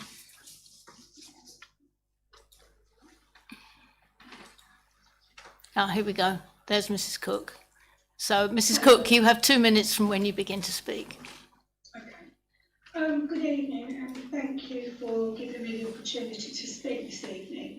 My name is Jan Cook, and I live at number 3 Endeavour Way. I would ask that you kindly consider my following points. The proposal for the 2 houses at the rear of number 3 and 5 Endeavour Way. As some background, when viewing our homes, both myself and my neighbour at number 5 were provided with hard copies of the marketing site plan. We was informed by the staff in the marketing suite, and was also shown the marketing sales plan, which was laid out in the marketing suite, that one gatehouse had been approved and would definitely be built at the rear of our properties. Now, to date, that gatehouse obviously hasn't been built. It was important to us that we were not overlooked, did not have a huge house or garage so close. We purchased our houses considering this information and the fact that David Wilson's preferred solicitor did not raise anything at all. The gatehouse, had it been built, would have been very near to Maldon Road and would have had very little impact on us. Subsequently, it's decided that the gatehouse would not be built and that the land would be put up for sale. However, the land did not sell. The current proposal from 2 gatehouses to 5 houses were then submitted. One of the 5 being at the rear of both 3 and 5 Endeavour Way. We would not have purchased our homes had we known we would be overlooked and with such a huge house so close at the rear of our properties. My neighbours would not have purchased their home because of those reasons and due to the garage now being proposed. Regarding the external design and layout and impact on both numbers 3 and 5. I'm sorry, Mrs Cook, I do have to stop you there. I'm afraid it is 2 minutes and I'm always very strict. Thank you. So now we do move on to the agent with apologies again. Again, you have 2 minutes precisely. If you could use your microphone, I can't see if the light's on. Thank you. Good evening, Chair members. My name is Guadalupe Kivichuta and I'm a senior planner at Lambro. I'm here this evening representing our client and applicant Barrett David Wilson Homes. Corinthian Place has been one of the most successful BDW's developments where the applicant has already delivered 247 homes, including 85 affordable homes. A further 100 market, including 38 affordable homes, benefit from planning permission and will be shortly delivered. The applicant has already paid over $3 million in Section 106 payments towards education, healthcare, youth facilities, libraries, and highway improvements. The parcel of land to which this application relates is within the strategic allocation for new homes and benefits from an extant planning permission for 2 large dwellings. It is the last phase to come forward. It will deliver a more diverse unit mix when compared to the extant full planning permission for 2 large dwellings, addressing the district's needs for smaller homes. With the full support of the Council's housing officer, the development includes a financial affordable housing contribution equivalent to 0.8 of an affordable dwelling. This is due to the oversupply of affordable dwellings in the previous phases, together with the parcel already benefiting from a planning permission. This contribution will be secured via Section 106 agreement, and the applicant is fully committed to meeting this obligation. We would also like to reiterate that Local Plan Policy H1 supports the use of community sums for incomplete affordable housing units. Furthermore, as highlighted by the housing officer, several registered providers have been approached and they have confirmed they would not consider managing a single affordable property in this location. The density and the design of the development is in keeping with the wider Corinthian Place development, with uplifted elevations to reflect its gateway location, ensuring generously sized gardens, parking provision, and ecological enhancements. We welcome the officer recommendation. The planning permission is granted, and we therefore ask members to resolve to grant planning permission to enable the development to be constructed as soon as possible, which also includes 2 show homes for the development approved in October to the south. Thank you. Thank you very much. So, members, Councillor Stamp. Thank you, members. Originally, Councillor Pratt will remember this, when it came to us a long time ago, it was sold to us on those 2 being 2 big gatehouses, and Councillor God rest her soul, Helen Elliott, was one who was really specific about those 2 pillars that now sit at the entrance to this site. I feel totally empathetic to the speaker. I walk this site nearly every day with the dog, and I too would be slightly concerned with the 5 going there rather than the 2. I do understand the reason why the applicant's done it, which is fine. But what I want to read out through you, Madam Chair, is an objection letter that I received. And if you bear with me, I'm going to read it from my phone. And it says, the proposed development adopts a generic suburban aesthetic that is completely at odds with the unique character of Burnham-on-Crouch. The mock Tudor facades, our uninspired uniform layout, fail to reflect the town's historic and coastal heritage. The Burnham-on-Crouch neighbourhood plan specifically calls for new developments to respect and enhance their distinct local character, incorporating features such as traditional brickwork, weatherboarding and other elements that reflect the town's maritime history. This proposal does none of that. The Maldon District Local Development Plan and the Design Guide also emphasises the importance of promoting local distinctness and integrating new developments into their natural environments. Yet the officer report seems to overlook this, overlooks how this scheme would introduce an incongruous suburban style into the town renowned for its historic character and varied street scenes. Policy H08 of the neighbourhood plan is unequivocal. Stop rushing, Wendy. New housing must reflect the architectural identity of Burnham-on-Crouch and avoid introducing generic designs. It is incredible that the officer report has not recognised this. And I would say, from my point of view, I really do disagree with having those mock Tudor things. If you look along the Maldon Road, there's only one bungalow that I could spot that has some mock Tudor little panels on it. It doesn't fit inside with the rest of the development that's on that site. And the thing is, I would actually ask if that could be changed at some point, whether the officer can speak to the developer and take it away. It is absolutely awful. When those pictures came up, that I was quite shocked, and I don't think it is in keeping. As I said, I won't vote, but I would actually ask that to be taken into consideration. Thank you. Thank you. Mr. Johnson. Thank you, Chair. That particular matter was raised with the applicant.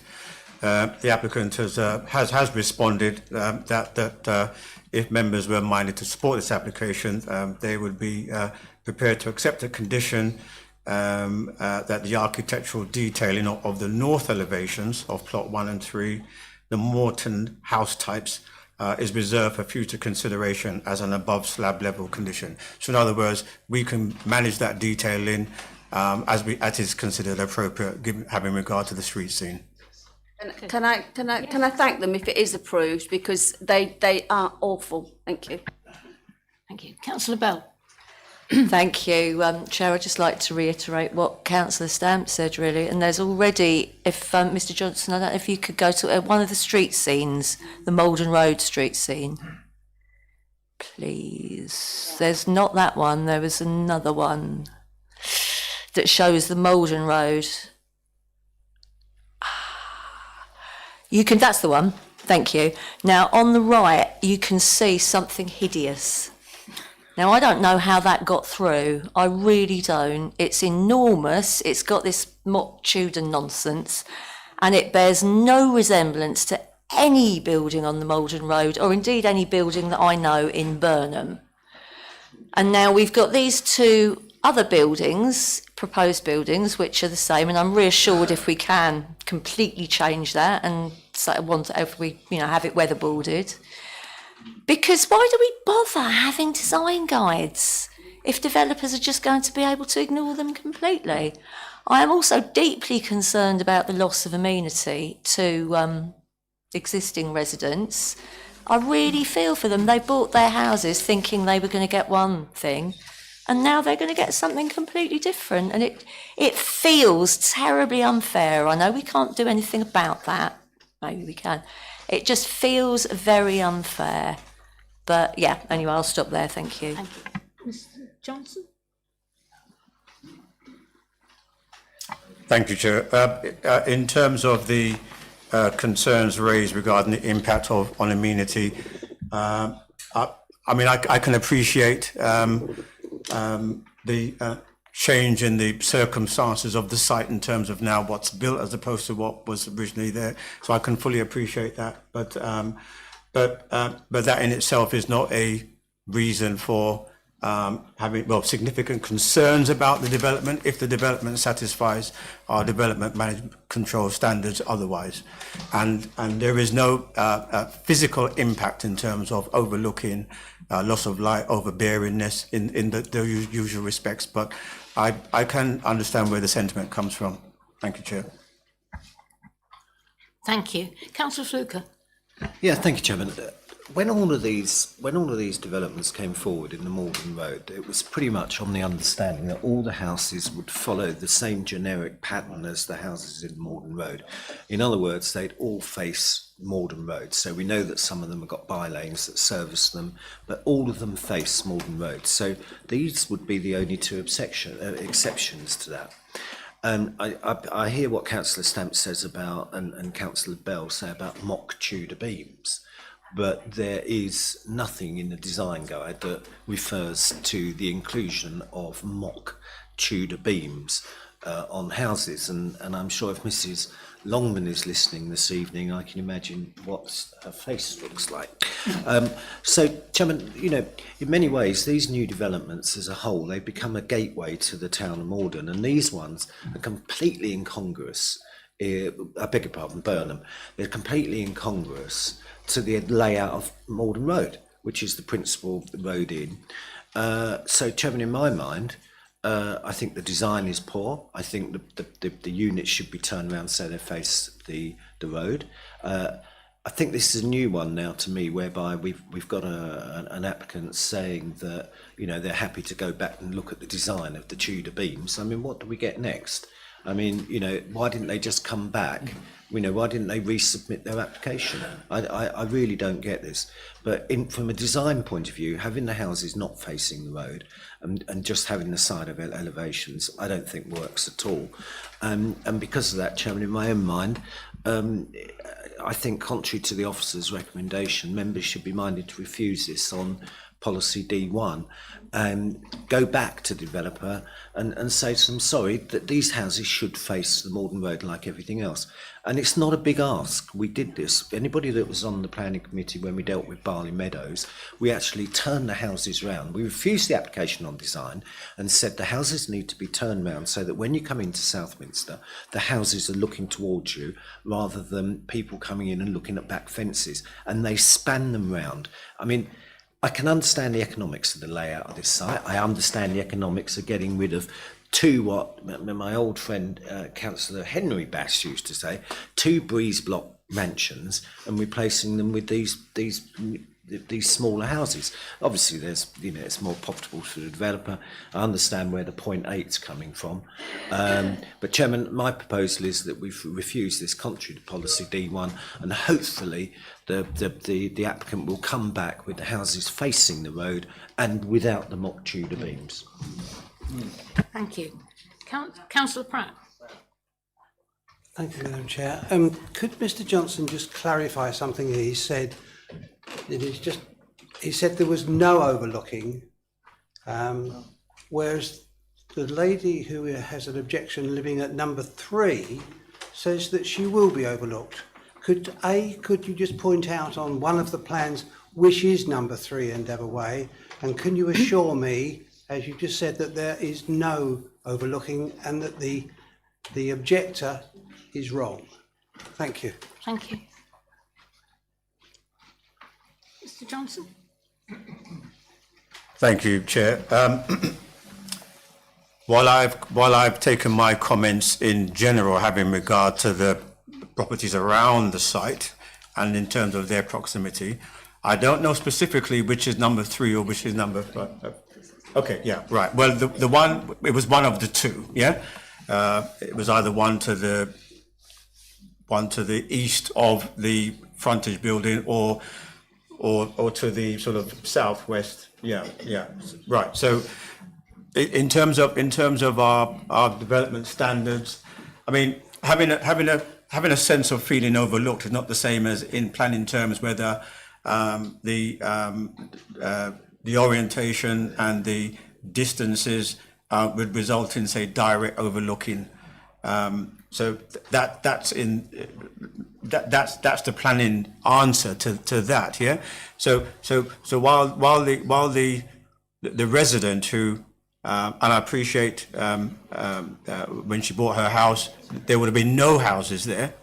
The fact that there is a house there doesn't mean that it's non-compliant. It doesn't mean that someone from one's house cannot see another house. Yeah. It's whether, in planning terms, whether that overlooking is such that it's significantly and adversely detrimental to one's residential amenity. And in officer's assessment, that is not the case here. Thank you, Chair. Councillor Pratt. Sorry, through you, Madam Chairman, but Mr Johnson, you actually said this application there will be no overlooking. That you used those words, and now you're saying tough. I don't understand. You know, so long as it applies to your policy. In one word, in one sentence, you say there will be no overlooking, but now you're saying yes, there will be overlooking, and that fits the policy. So tough. Mr Johnson. Right. Okay. I do appreciate I may have been caught out by the nomenclature I used, not in the sense that there would be no overlooking. In planning terms, there is no overlooking to the sense that it would be a loss of privacy and detrimental to residential amenity, to sort of give it its sort of full flowery language. Thank you, Chair. Thank you. Councillor Stevens. Thank you. I think before it's a bit one of those cases of be careful what you wish for. So if we look at that layout on the bottom right of that slide, so the houses to the left-hand side, the three sets of buildings there, if they were swung round through 90 degrees, then the one that's currently nearest the road with its side to the road, isn't that going, on the opposite one, the one at the bottom of those three, is that not then going to be right next to somebody's house instead of with the distance of a back garden in between? I'm just, it sounds like, oh yes, it's all the wrong way around, but would it be better if it were turned in 90 degrees, or would we just have different problems with it? Mr Johnson. If those buildings were swung round, there would have to be a redesign of the layout. That's what it would entail, essentially. I think what I'm saying is if we say in this meeting that we want the developer to turn it round through 90 degrees, it may be that it comes back and then we go, oh no, the overlooking is even worse. And that's what I'm saying about be careful what you wish for. I think if we were going to make that recommendation tonight, we need to be very clear that it would result in an improvement. And I'm not convinced. Thank you. Right. If that was the intention and that was the direction that members wanted this application to go, any resubmission would have to consider the totality of the site. It wouldn't just be, turning those buildings. Yeah, there would have to be a complete refiguration. The reconfiguration may mean that the proposal for 5 dwellings doesn't work. That could be the end result of that. That's what the developer would have to consider in taking that. So that's sort of what would happen. Okay. Thank you. Councillor Whiffen. Sorry, Chair. Would it not be possible just to turn the one nearest the road through to face the road? We can't tell them to turn. We can't. We've got to address the planning application we've got, not the one. Right. Okay. Not another one, I'm afraid. Councillor Burwood. If I get this right, these houses are on Endeavour Way or Endeavour Road, whatever it is. Therefore, the front doors will be facing onto Endeavour Road. The fact that the two gatehouse positions are side onto Maldon Road, I think is irrelevant. They are facing onto Endeavour Road. They are facing onto Endeavour Way. Sorry, I don't know Burnham very well. They're facing onto Endeavour Way, so therefore their front doors should face onto Endeavour Way. That makes sense. If you turn them around so they're facing the other direction, that doesn't make sense.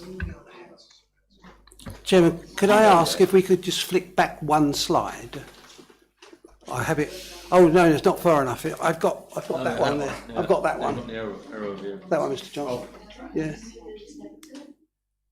Now, can we zoom in, because the properties to the west of Endeavour Way, I think, are what Councillor Fluker is alluding to.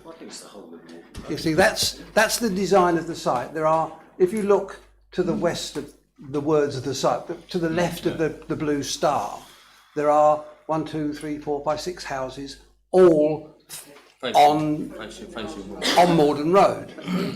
And we expected that the 2 gateway houses that were going to be built where those blue stars are, were going to follow that fall. Now we've got 5 houses all at right angles to that, which completely changes the design of what we agreed back at the original planning stage. I think that's the dilemma, and it's about design. I think a similar design to what those half a dozen houses are to the left of the stars would look better than what is proposed, and it's purely members' thoughts on which looks better, A or B. And I think turn it down on design because it's not what we originally anticipated. Thank you. Keep quiet now, Chairman. Thank you, Chair. Just some further clarification in terms of the design of the wider site, and including the extant permission.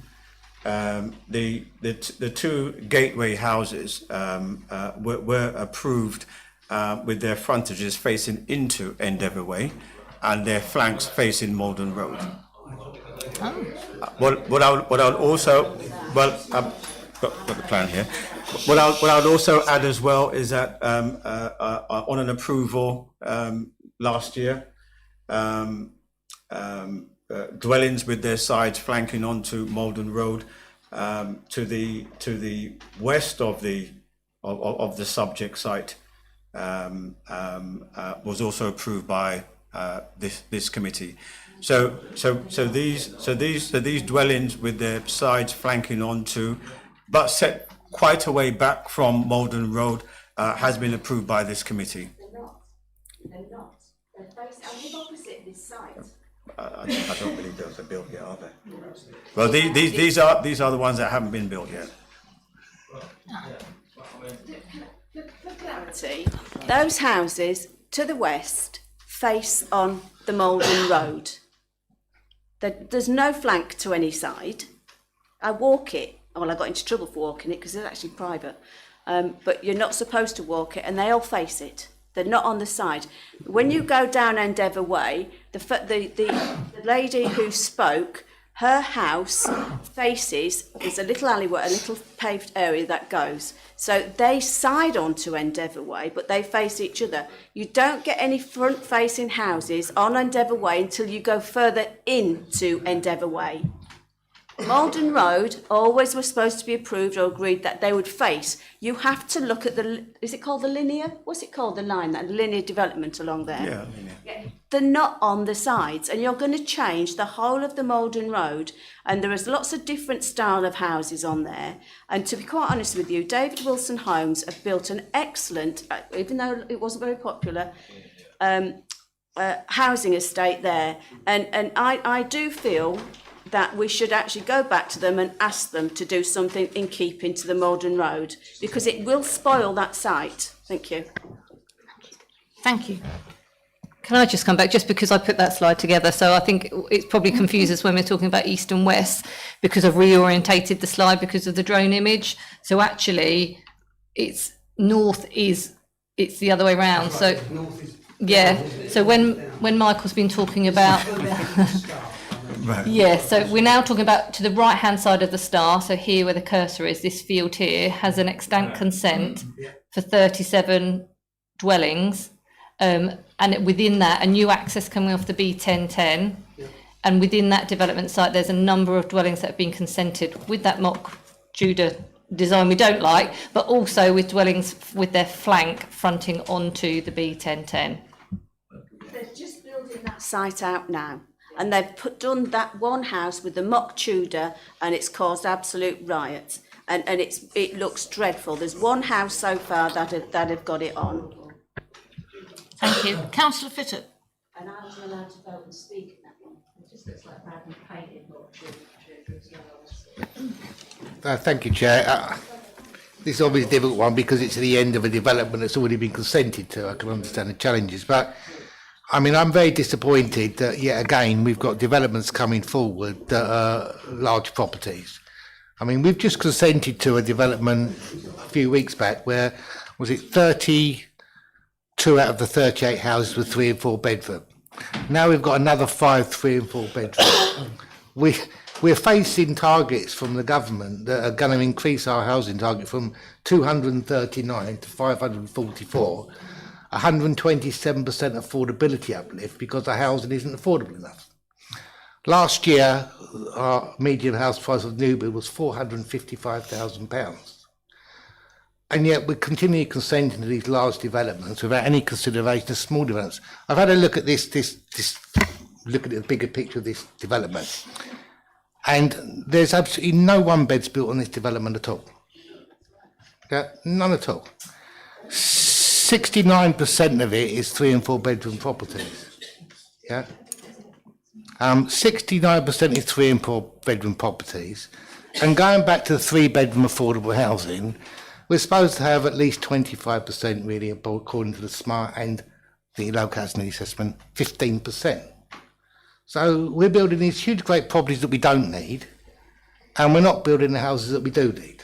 We need smaller houses to bring the affordability ratio down, and we need 3 and 4 bedroom affordable houses to bring our housing list down. So I don't really understand who's controlling the housing strategy. Again, it seems that the developers are controlling our strategy, and we're reacting to it by saying we need to build more houses to deal with the problem. Well, we're not, because we're just going to keep doing the same thing over and over again. So on that matter, look at the bigger picture.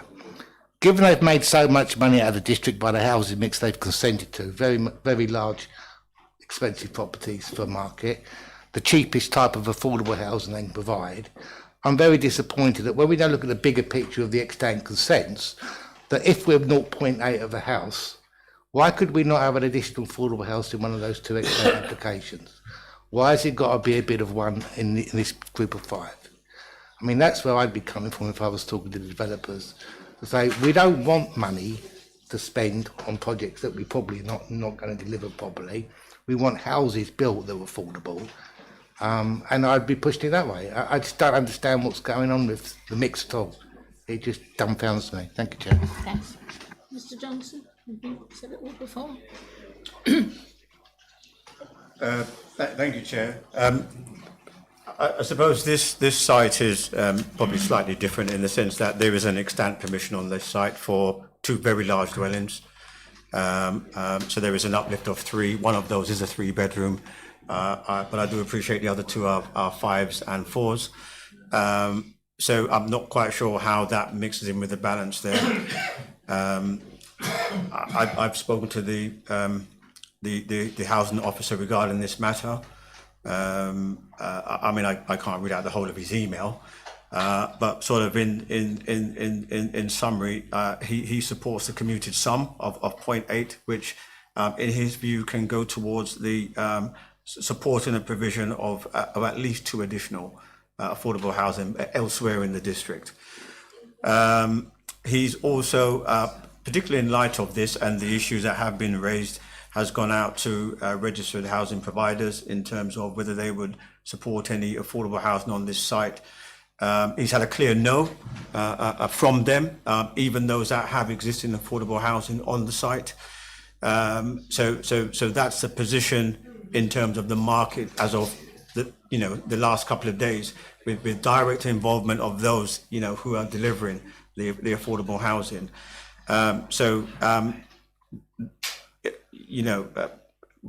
From a planning point of view, there's difficult grounds for us to see in how we can turn away this particular mix, especially on this site, which has an extant permission.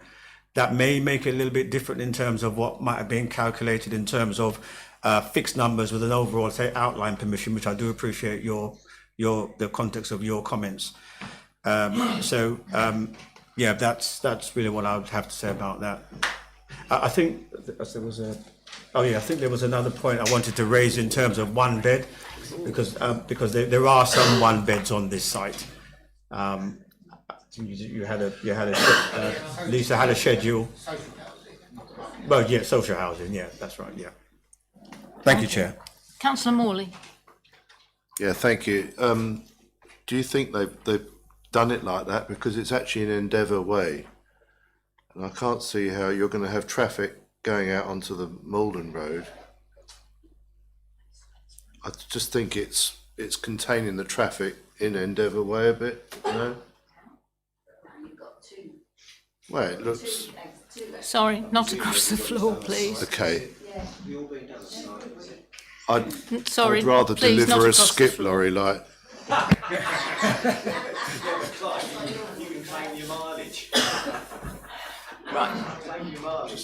Members, I think we may be looking at a constitutional break again, so can I have a show of hands for those who are minded, this is not an actual vote, who are minded to refuse this application? On what grounds?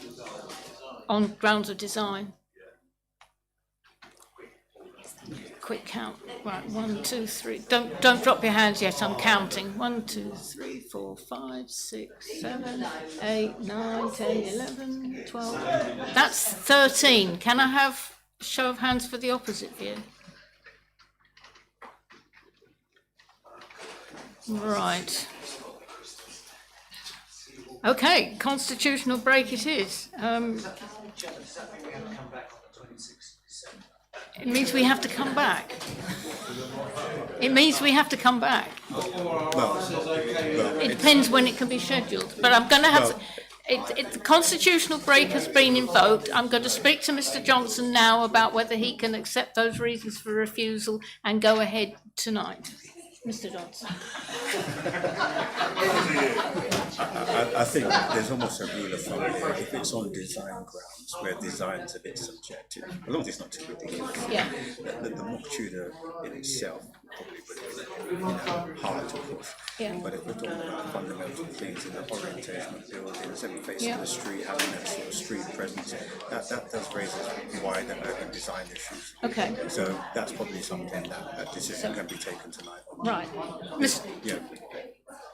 Would you like to say that on camera? I don't know if I can. Yeah, I don't mind. If I can Right, can we have Mr. Johnson, please? Sorry, please. It's not quite time to go home. We've got 5 minutes.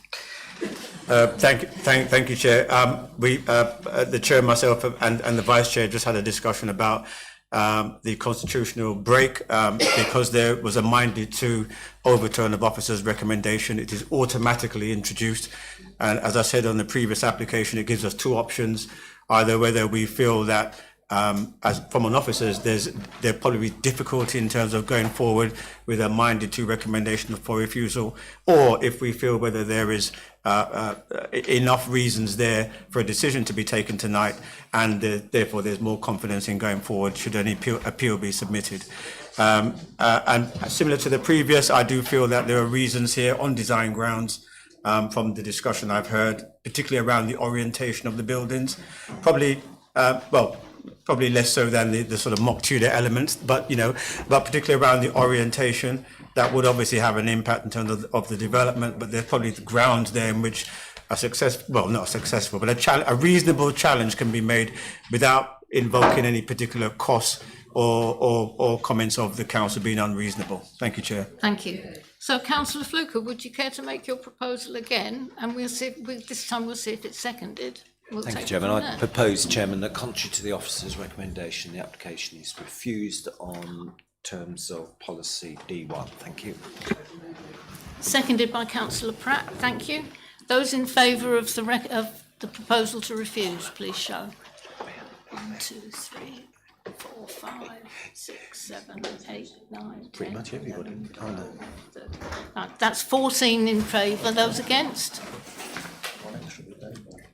Well, that is definitely fewer, so that application is refused on the grounds given. What I don't understand is in Councillor Fluker's proposal. Conclusion. So, item 7 is any other item 9 is any other items of business the chairman of the committee decides are urgent. You'll be grateful to hear there are none. So, with thanks to officers and members of the public, I close the meeting at 9:55.